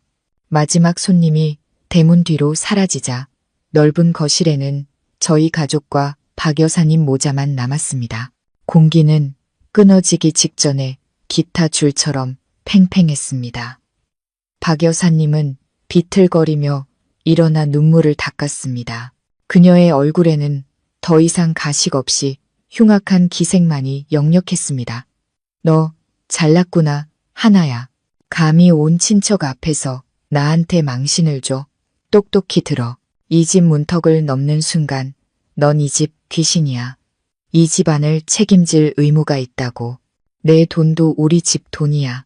저는 그녀를 보며 목구멍까지 역겨움이 치밀어 올랐습니다. 이 사람은 이제 염치라는 것이 조금도 남아있지 않았습니다. 저는 나약한 남편, 여전히 나무 인형처럼 앉아있는 민준을 돌아보았습니다. 민준 씨, 말해봐요. 내 예금 통장에 있던 5억 원, 그걸로 뭘 했어요? 당신 어머니께 직접 말해봐요. 내 돈이 당신 집 돈인지 아닌지. 민준은 깜짝 놀라 붉게 충혈된 눈으로 저를 쳐다보다가 다시 민호를 보았습니다. 민호는 고개를 푹 숙인 채 옷자락만 만지작거리고 있었죠. 당신이 말을 못하면 내가 대신 말해주죠. 결혼 3일 전 당신은 내 주민등록증과 예금 통장을 빌려가서 공동 계좌를 만든다고 날 속였어요. 하지만 실제로는 내 서명을 위조하고 아는 은행 직원과 짜고 통장을 해지해서 그 돈 전부를 민호 씨 계좌로 이체의 사채 빚을 갚았죠. 내가 모를 줄 알았어요. 그 말을 들은 박 여사님은 달려들었습니다. 거짓말 마. 무슨 내 돈이야? 그건 축의금이고 시댁에서 준 돈이야. 네가 가져왔으니 우리 집에서 쓸 권리가 있어. 민준이가 동생한테 잠시 빌려준 거야. 나중에 갚으면 되지. 뭐가 그렇게 개거품을 물고 난리야? 엄마는 더 이상 참지 못하고 앞으로 나아가 박 여사님의 얼굴을 똑바로 가리켰습니다. 입 닥치시오. 그 돈은 우리 부부가 평생 땀 흘려 모아 딸에게 준 미천이요. 댁들은 단돈 1원도 보태지 않고 감히 자기들 것이라고 우겨. 잠시 빌렸다고 주인 허락도 없이 몰래 전액을 인출한 건 절도라고 하는 거요. 사부인. 이렇게 큰 금액을 훔치면 감옥에서 썩게 될 거요. 감옥이라는 두 글자에 민호는 겁에 질려 엉엉 울음을 터뜨렸습니다. 그는 박 여사님의 다리를 붙잡고 애원했죠. 엄마, 살려주세요. 저 감옥 가기 싫어요. 형수님한테 고소 취하해달라고 해주세요. 엄마가 돈 갚아준다고 하세요. 결국 이 철없는 녀석도 두려움을 알기는 아는 모양이었습니다. 그의 말 한마디가 모든 것을 자백한 셈이었죠. 박 여사님은 할 말을 잃고 귀한 아들을 멍하니 쳐다보았습니다. 그녀는 민준에게 돌아서서 그의 뺨을 짝 소리가 나게 때렸습니다. 이 멍청한 놈아. 일처리를 어떻게 했길래 저것한테 약점을 잡혀. 내가 월급 카드까지 다 받아내고 나서 처리하라고 했잖아. 왜 그렇게 서둘러서 돈을 빼내?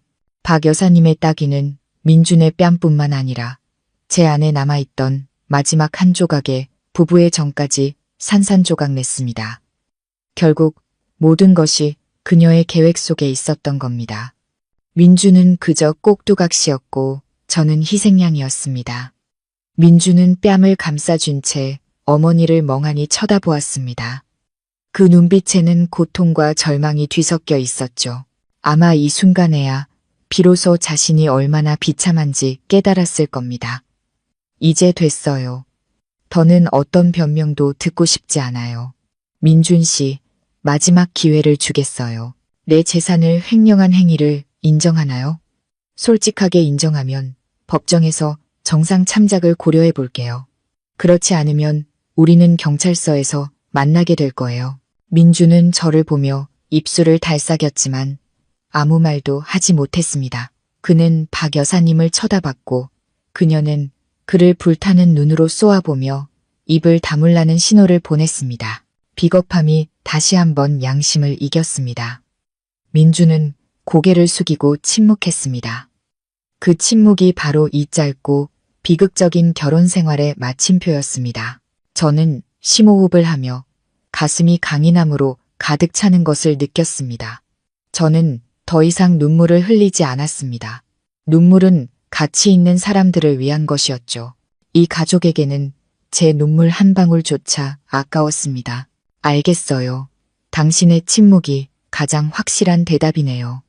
오늘 제 부모님과 당신 가족 앞에서 저 이하나는 박민준 씨와의 이혼을 공식적으로 선언합니다. 제 말은 지난 며칠간 저를 자아매던 악연의 끈을 끊어내는 칼날처럼 명확하고 또렷하게 울려 퍼졌습니다. 박 여사님은 깜짝 놀랐습니다. 아마 제가 그렇게 단호하게 이혼이라는 두 글자를 말할 줄은 몰랐을 겁니다. 내가 감히 남편을 버려? 남편 버린 여자는 길거리 개도 무시하는 법이야. 네가 뭐라도 되는 줄 알아? 저는 비웃음을 흘리며 동정 어린 눈빛으로 그녀를 쳐다봤습니다. 잘못 아셨네요. 이 시대에 남편 버린 여자를 무시하는 사람은 없어요.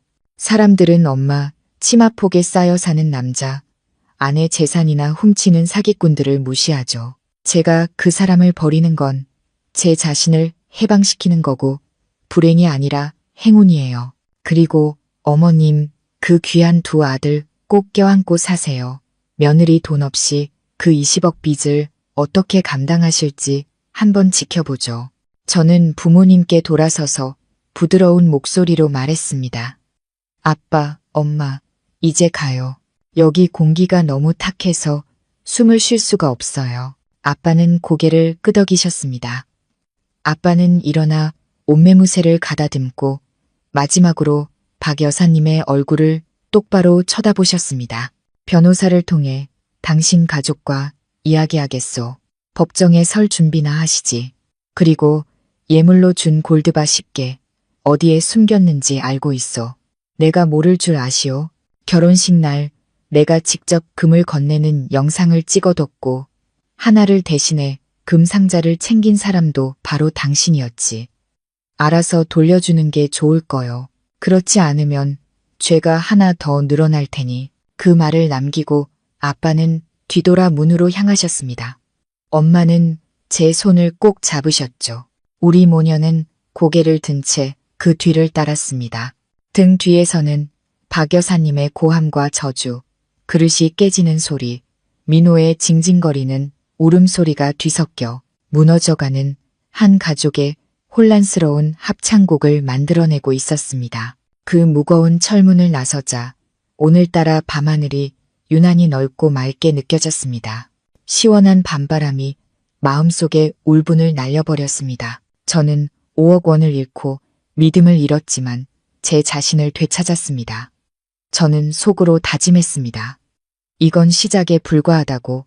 저는 모든 것을 되찾을 것이고 단 1원도 빠짐없이 그들의 탐욕과 잔인함에 대한 대가를 반드시 치르게 할 거라고 말이죠. 바로 다음 날 아침 저는 아빠와 함께 변호사 사무실로 향했습니다. 아빠의 오랜 친구이자 날카롭고 강직하기로 유명한 김 변호사님이 이 사건을 맡아주시기로 했습니다.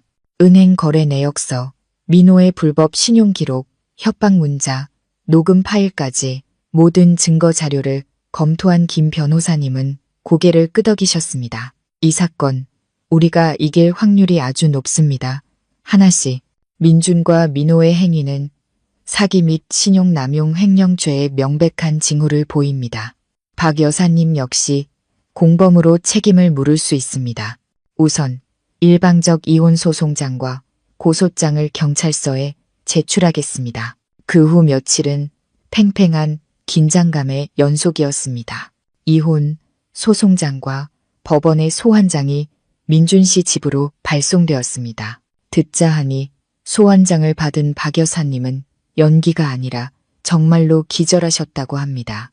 이웃들은 수군거리기 시작했고 박 여사님 댁이 며느리 돈을 사기치고 아들이 도박 중독자라는 소문이 동네에 쫙 퍼졌습니다.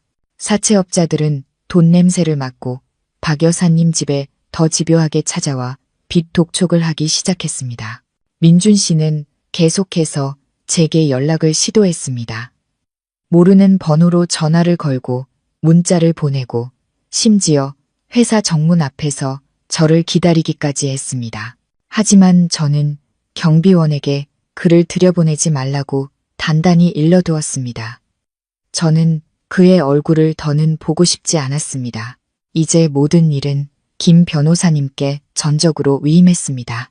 어느 날 저녁 퇴근길, 민준 씨가 갑자기 길가 나무 뒤에서 튀어나와 제 차를 막아섰습니다. 그는 수염도 깎지 않고 옷은 구겨진 채 초췌한 모습이었습니다.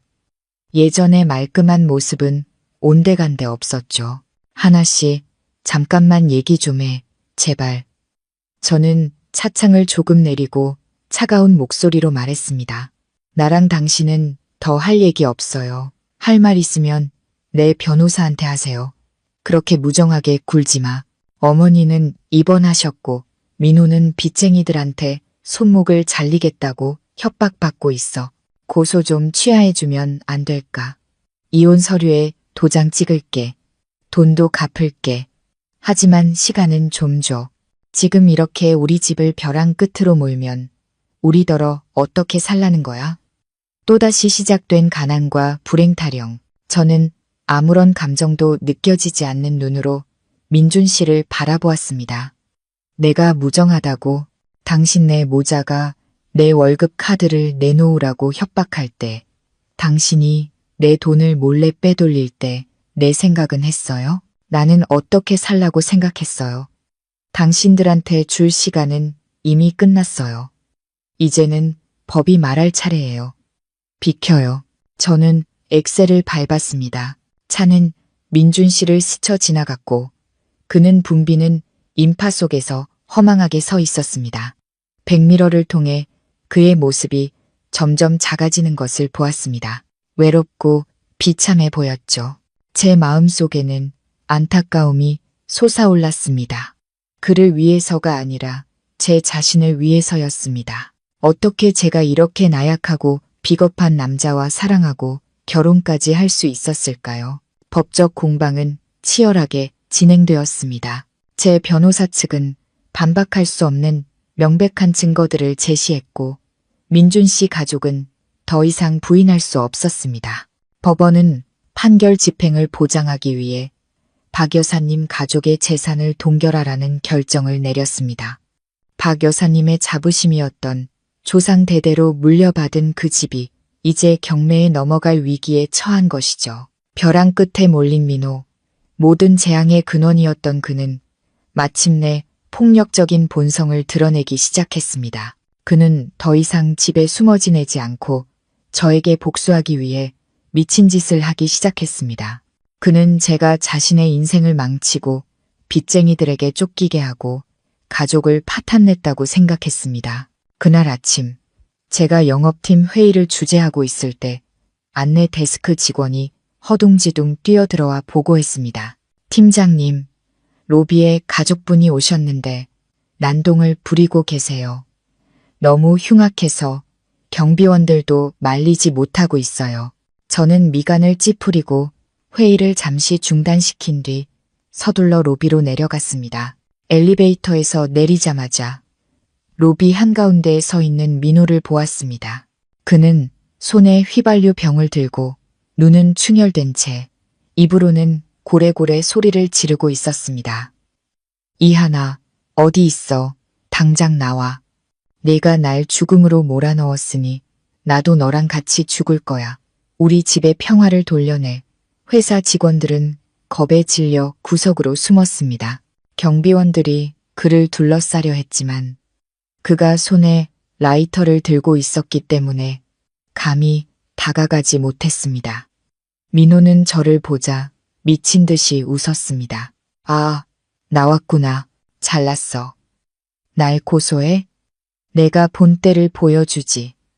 그는 제게 달려들려 했지만 저는 재빨리 뒤로 물러나 안전거리를 유지했습니다. 저는 침착하게 휴대폰을 꺼내 소셜미디어에 라이브 스트리밍 영상을 켜기 시작했습니다. 민호 씨, 지금 뭐 하는 거예요? 우리 회사를 불태우려는 거예요? 이 행위가 살인 협박 및 재물 손괴죄에 해당한다는 거 알아요?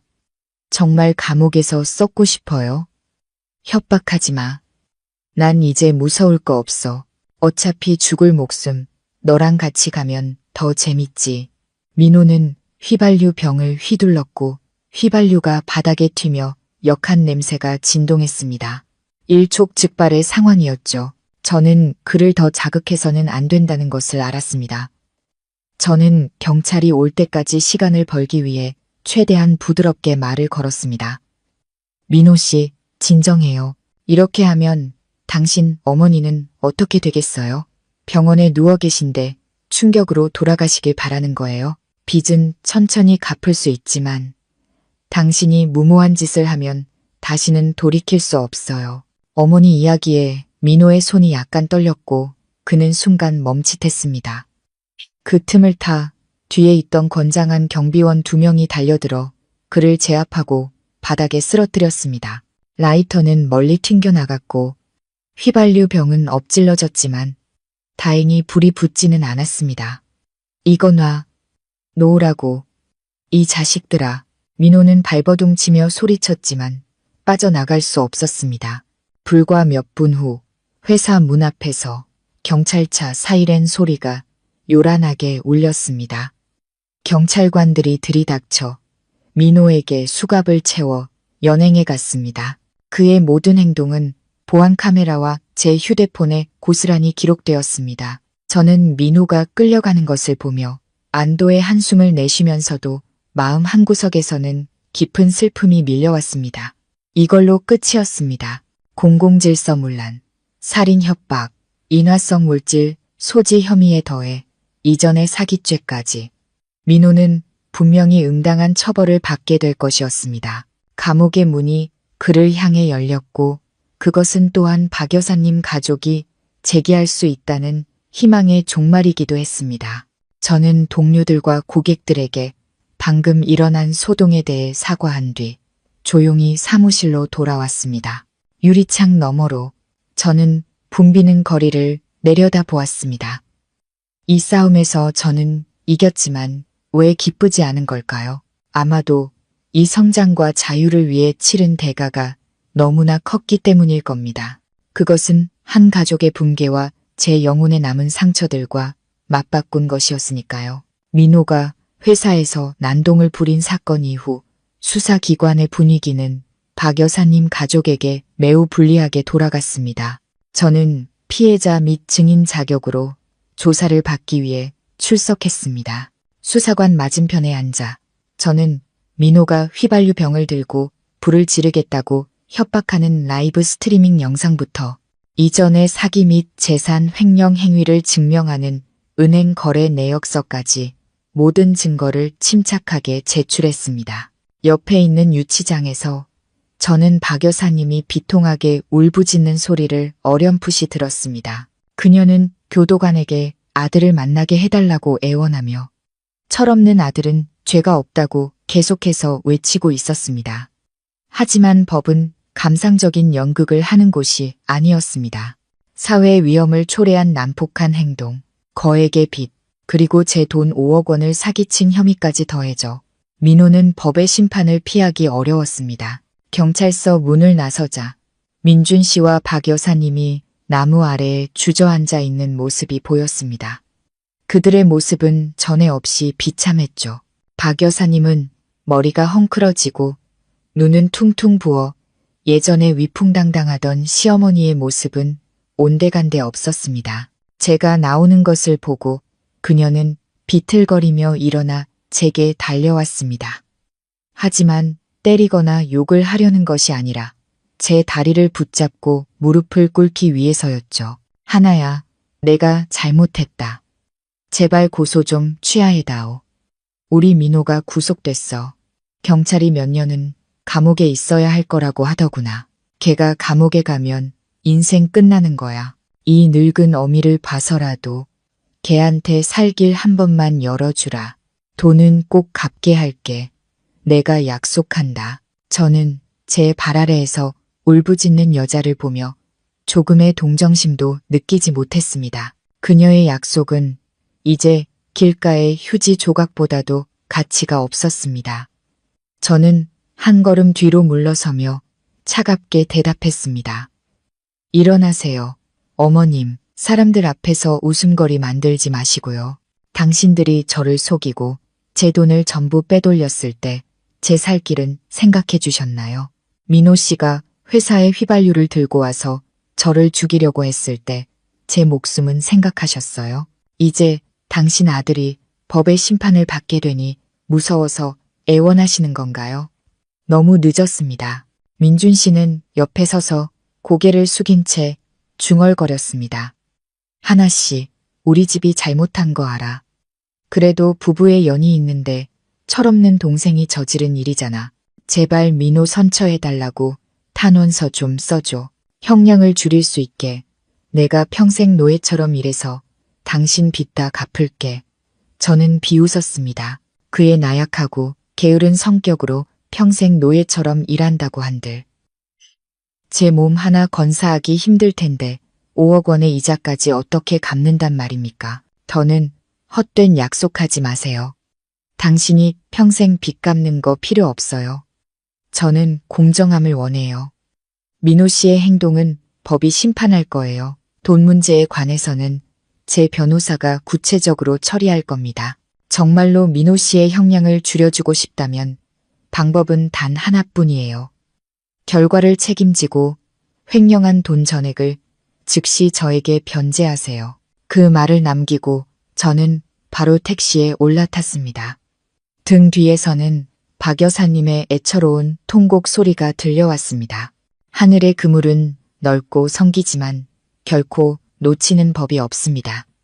바람을 심은 자는 폭풍을 거두는 법, 그것이 이 세상에 변치 않는 법칙이었습니다. 며칠 후 민호 측 변호사가 제 변호사인 김 변호사님께 연락을 해왔습니다. 그들은 협상을 제안했죠. 민호가 정상 참작과 관용을 받기 위해서는 박 여사님 가족이 결과를 책임져야 했습니다. 즉, 원금 5억 원을 반환하고 제게 정신적 피해 보상을 해야 했죠. 또한 사채업자들의 괴롭힘을 멈추고 싶다면 그들의 빚도 청산해야 했습니다. 필요한 총금액은 거의 30억 원에 달했습니다.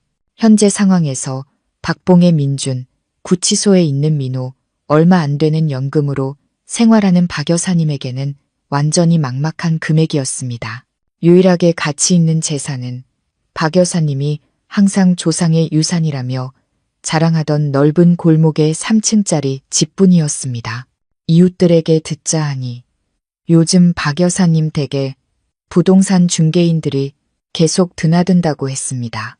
그녀는 망나니 아들을 구하기 위해 집을 팔아야만 했던 겁니다. 수십 년간 살아온 정든 집, 친척들에게 그토록 자랑하던 그 집을 이제는 헐값에라도 팔아야 할 처지가 된 것이죠. 박 여사님이 집에서 짐을 빼던 날 비가 억수같이 쏟아졌습니다. 저는 그곳에 없었지만 엄마의 말에 따르면 박 여사님은 기둥을 붙잡고 가지 않겠다며 통곡하다가 기절까지 했다고 합니다. 그녀는 조상님들의 이름을 부르짖으며 집을 지키지 못해 죄송하다고 빌었다고 하죠. 민준 씨와 소희는 낡은 3륜차에 묵묵히 짐을 실었습니다. 비싼 원목 가구, 귀한 분재들은 모두 헐값에 팔려나갔습니다. 김 변호사님이 제게 전화를 걸어 소식을 전했습니다. 하나 씨, 상대방이 집행기관의 동결 계좌로 금액을 모두 입금했습니다. 하나 씨 원금 5억 원, 기간에 따른 은행이자, 그리고 정신적 피해 보상금 1억 원까지 총 6억 원이 넘는 금액을 받게 될 겁니다. 공식 결정이 내려지면 돈이 하나 씨 계좌로 입금될 거예요. 저는 안도의 한숨을 내쉬었습니다. 마침내 정의가 실현된 것입니다. 그 돈은 부모님의 피땀 어린 눈물이었고 저는 그것을 되찾았습니다. 하지만 돈보다 더 중요한 것은 제가 그들에게 탐욕과 잔인함에 대한 평생 잊지 못할 교훈을 줬다는 것입니다. 자식을 잘못 키운 대가는 모든 것을 잃는 것이었습니다. 집, 명예, 그리고 미래까지도요. 하지만 피해를 복구했음에도 불구하고 민호는 공공질서 문란과 살인 협박 행위에 대한 형사 책임을 져야 했습니다. 감옥행은 피할 수 없는 사실이었고 단지 원래의 형량보다 조금 감형될 뿐이었죠. 박 여사님은 집을 잃고 돈을 잃고 이제는 아들까지 감옥에 보내게 되었습니다. 결국 자신이 쌓은 업보를 짊어지게 된 셈입니다. 이혼 재판은 가을 햇살이 눈부시게 쏟아지는 아침에 열렸습니다. 저는 잘 다려진 흰색 셔츠와 단정한 검은색 슬랙스를 입었습니다. 법정에 가장 당당하고 아름답고 자신감 있는 모습으로 서고 싶었기 때문이죠. 민준 씨는 박 여사님과 함께 법정에 왔습니다. 그들은 10년은 늙어 보였죠. 민준 씨는 깡마르고 두 눈은 태했으며 옷은 구겨져 있었습니다. 박 여사님은 뒷좌석에 그림자처럼 조용히 앉아 있었고 멍하고 공허한 눈빛을 하고 있었습니다. 소희의 모습은 보이지 않았습니다. 판사님이 재판을 시작했습니다. 증거를 검토하고 양측의 진술을 들은 후 모든 것은 제가 생각했던 것보다 훨씬 빠르게 진행되었습니다. 민준 씨는 재산 분할에 대해 다투지 않았습니다. 사실상 저희에게는 이렇다 할 공동 재산이 없었고 그에게는 더 이상 무언가를 요구할 면목도 없었기 때문이죠. 그는 협의 이혼 서류에 순순히 서명했습니다.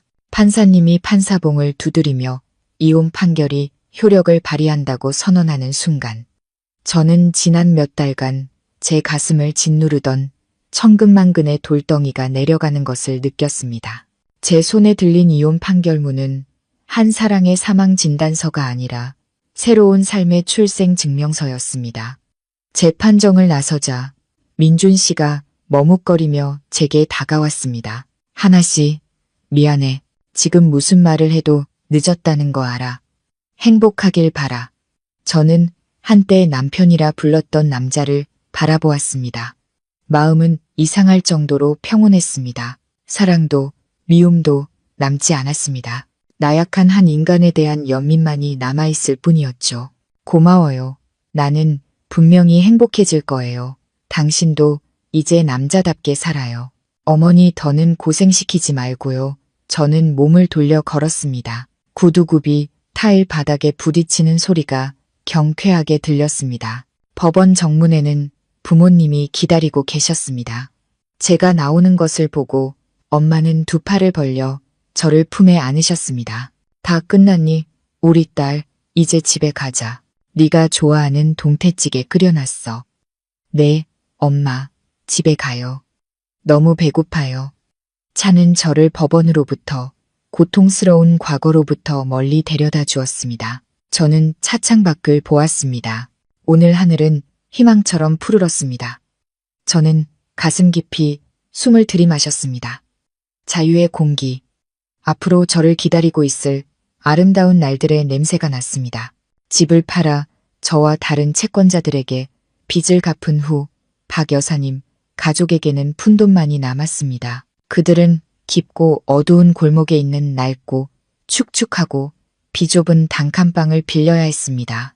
넓고 좋은 집에서 살던 그들은 이제 비좁고 모든 것이 부족한 공간에서 세 식구가 부대끼며 살게 되었죠. 비극은 거기서 끝나지 않았습니다.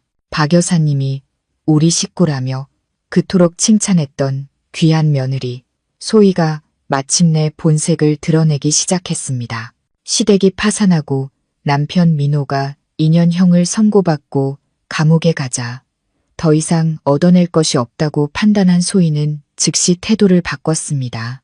이웃들 말에 따르면 그 단칸방에서는 매일같이 싸우고 욕하는 소리가 들렸다고 합니다. 소희는 집이 더럽다고 불평하고 민준이 돈도 못 버는 무능력자라고 비난했으며 박 여사님은 늙어서 빌부터 산다고 구박했습니다. 그녀는 밤늦게까지 밖으로 나돌며 집안일은 내팽개쳤고 월급도 한 푼의 생활비도 내놓지 않고 자기가 다 썼습니다.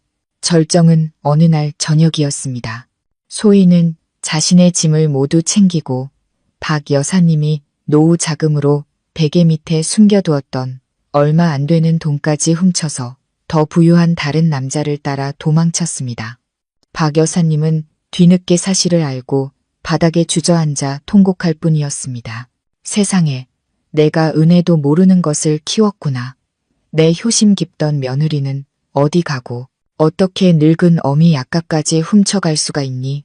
민준 씨는 아내를 찾아 나섰지만 우편으로 배달된 이혼 서류와 함께 경멸이 가득한 독설만이 돌아왔을 뿐이었습니다.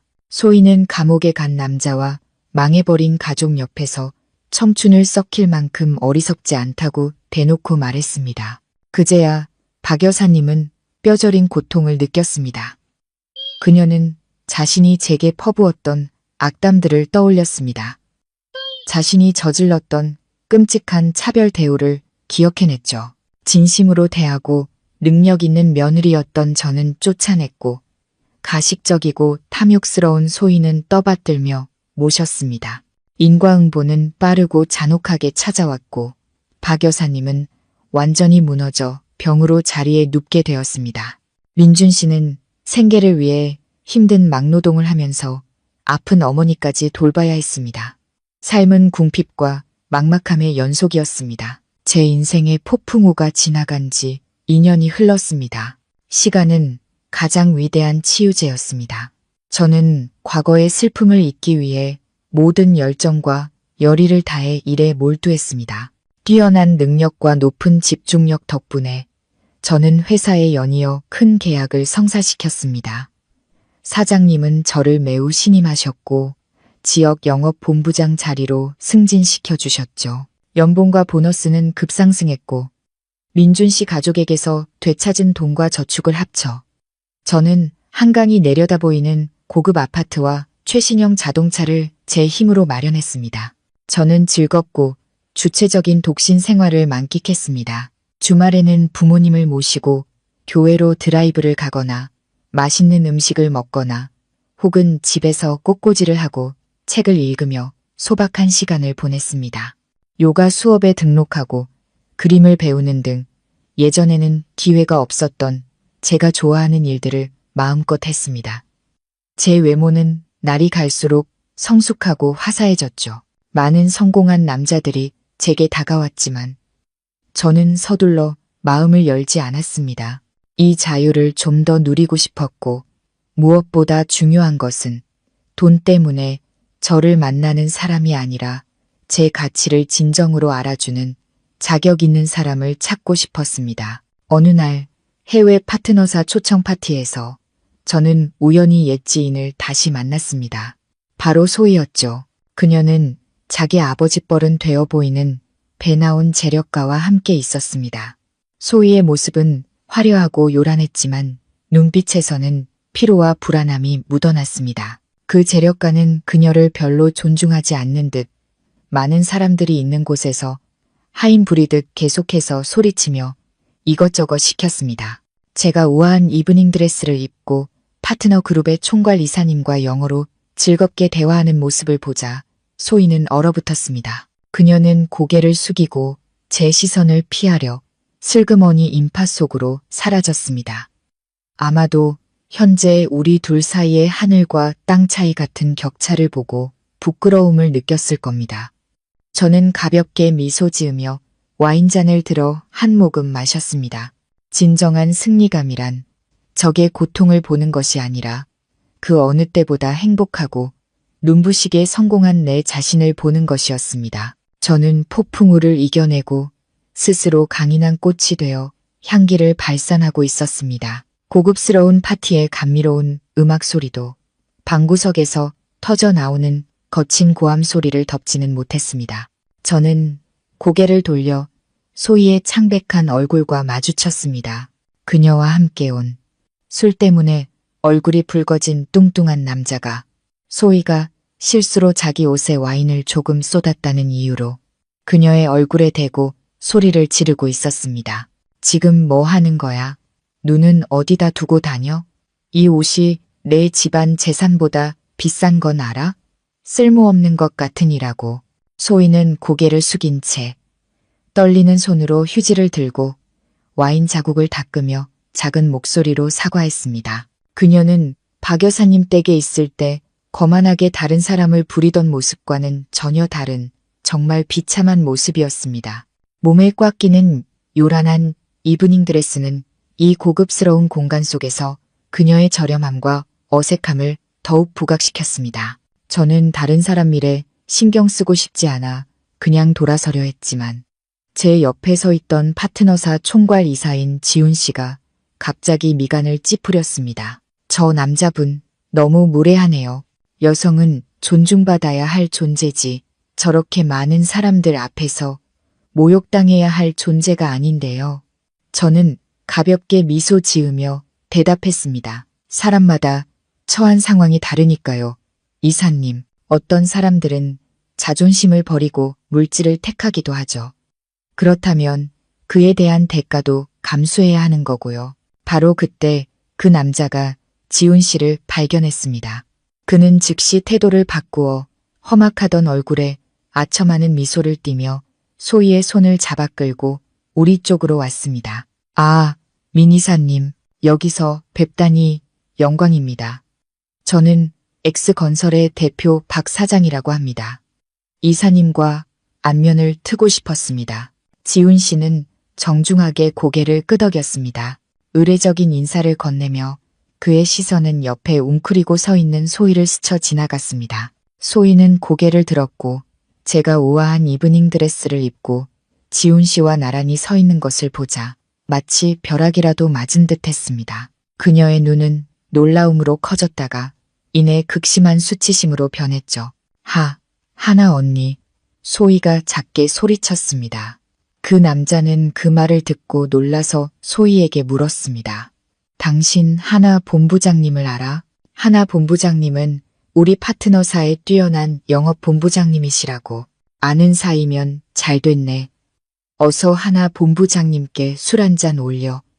상황은 정말 아이러니했습니다.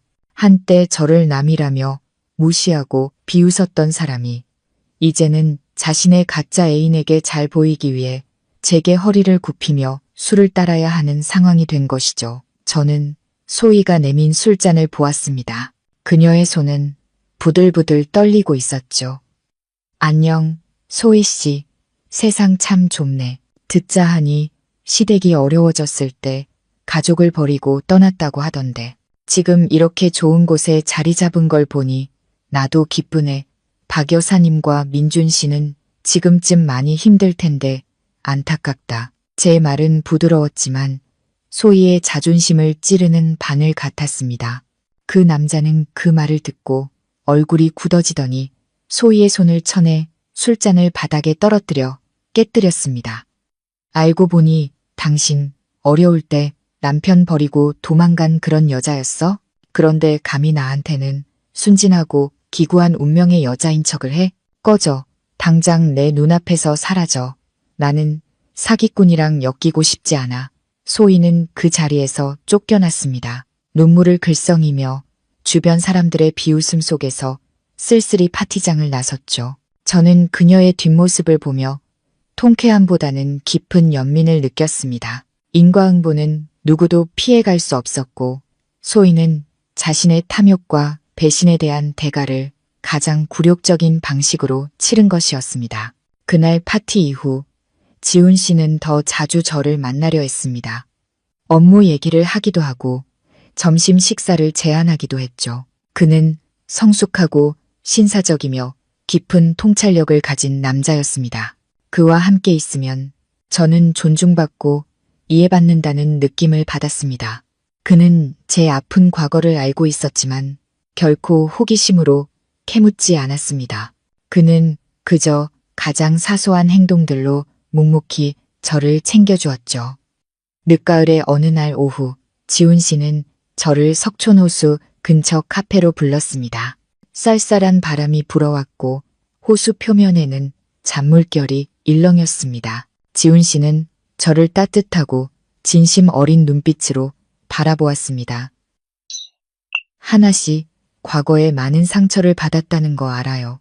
제가 그 모든 걸 다 보상해 줄 수는 없겠지만 항상 곁에서 당신을 존중하고 지켜주겠다고 약속할게요. 저에게 당신을 돌볼 기회를 주시겠어요? 저는 지훈 씨를 보며 오랫동안 잊고 있던 설레는 감정이 피어오르는 것을 느꼈습니다. 하지만 오래된 상처가 여전히 남아있어 저는 망설였습니다. 지훈 씨, 저는 한 번 이혼한 여자예요. 당신은 미혼이고 성공적인 커리어에 명망 있는 집안이잖아요. 사람들 시선이 두렵지 않으세요? 지훈 씨는 제 손을 잡고 가볍게 힘을 주었습니다. 저는 지금의 하나 씨를 사랑해요. 당신의 강인함과 당당함을 사랑합니다. 과거는 단지 오늘의 당신을 만든 일부일 뿐이에요. 저는 세상 사람들 말 때문에 살지 않아요. 저는 제 자신의 행복을 위해 삽니다. 그리고 제 행복은 매일 당신의 웃는 모습을 보는 거예요. 지훈 씨의 진심은 제 마음을 둘러싼 얼음장 같은 벽을 녹여주었습니다. 저는 제가 사랑받고 행복할 자격이 있다는 것을 깨달았습니다. 저는 미소 지으며 고개를 끄덕였습니다. 행복의 눈물이 뺨을 타고 흘러내렸습니다. 우리는 진지한 관계를 시작했습니다. 부모님은 이 사실을 알고 매우 기뻐하셨습니다. 아빠는 지훈 씨가 바르고 괜찮은 사람이라며 우리 사이를 응원해 주셨죠. 지훈 씨의 부모님도 저를 매우 아껴주셨습니다. 그들은 제가 이혼한 과거를 전혀 문제 삼지 않으셨고 오히려 제 역경을 이겨낸 의지를 존경해 주셨습니다. 저는 마치 가장 아름다운 꿈속에 사는 것 같았습니다. 제가 달콤하고 행복한 나날을 보내는 동안 옛 시댁에 대한 소식은 가끔 지인들을 통해 들려왔습니다. 그들의 삶은 제 현재의 삶과 완전히 대조적인 그림이었습니다. 민준 씨는 소희에게 버림받고 어머니가 병에 걸린 후 생계를 위해 온갖 떼진 일을 해야 했습니다. 어머니의 과보호 속에서 자란 도련님 같던 그는 이제 막노동과 짐꾼 일을 하며 까맣고 깡마른 모습으로 변해 있었습니다. 한 번은 그가 포장마차에서 혼자 술을 마시다가 만취해서 제 이름을 부르며 좋은 아내를 잃었다고 후회하며 우는 것을 본 사람도 있다고 합니다. 하지만 엎질러진 물은 다시 담을 수 없는 법이죠. 박 여사님은 집을 잃고 돈을 잃고 아들은 감옥에 가고 며느리는 도망친 충격으로 가벼운 뇌졸중을 앓아 거동이 불편해지고 입이 돌아갔습니다. 그녀는 축축한 단칸방에 누워 모든 생활을 민준 씨에게 의존해야 했습니다. 정신이 들 때면 그녀는 멍하니 천장을 바라보며 후회의 말을 중얼거렸다고 합니다. 그때 자신이 탐욕을 부리지 않고 며느리에게 못되게 굴지 않았다면 지금쯤 손주를 안고 행복한 가정을 이루고 있었을 거라고요. 고독과 질병은 그녀에게 가장 무거운 양심의 형벌이었습니다. 그리고 박 여사님이 애지중지하며 망쳐놓은 귀한 아들 민호는 교도소에서 복역 중이었습니다. 철저한 규율 속의 감옥 생활은 그에게 노동의 가치와 자유의 소중함을 가르쳐 주었습니다. 듣자 하니 민호는 잘못을 뉘우치고 늙은 어머니를 돌보기 위해 하루빨리 출소하고자 모범적으로 생활하고 있다고 합니다. 길을 잃었던 한 인생의 어두운 터널 끝에서 비치는 희미한 빛과 같았죠. 저는 그들의 이야기를 들으며 마음이 평온했습니다. 더 이상 원망도 통쾌함도 없었습니다. 모든 것은 인과응보의 법칙을 따를 뿐이었습니다. 그들은 자신이 심은 씨앗의 열매를 거두고 있는 것이었죠. 저는 그 어두운 수렁에 함께 빠지지 않고 일찍 벗어난 것이 얼마나 다행이었는지 모릅니다. 지훈 씨의 고백을 받아준 지 2년 후 우리는 바닷가에서 따뜻한 결혼식을 올렸습니다. 너무 화려하거나 시끄럽지 않게 오직 가족과 가장 친한 친구들만 초대했죠. 저는 순백의 웨딩드레스를 입고 눈부신 노을 아래에서 지훈 씨의 손을 잡고 걸었습니다. 부모님은 맨 앞줄에 앉아 행복이 가득한 눈으로 저희를 바라보셨습니다. 엄마는 감동의 눈물을 몰래 훔치셨습니다. 마침내 엄마의 딸이 진정한 평온의 안식처를 찾은 것이었죠. 지훈 씨가 제게 결혼 반지를 끼워주며 귓가에 속삭였습니다. 내 곁에 와줘서 고마워요. 폭풍우를 꿋꿋하게 이겨내고 오늘 우리가 함께할 수 있게 해줘서 고마워요. 저는 지훈 씨를, 부모님을, 그리고 넓은 바다와 하늘을 바라보았습니다. 제 마음은 감사함으로 가득 찼습니다. 저를 성장하고 강하게 만들어준 지난 시련에 감사했습니다.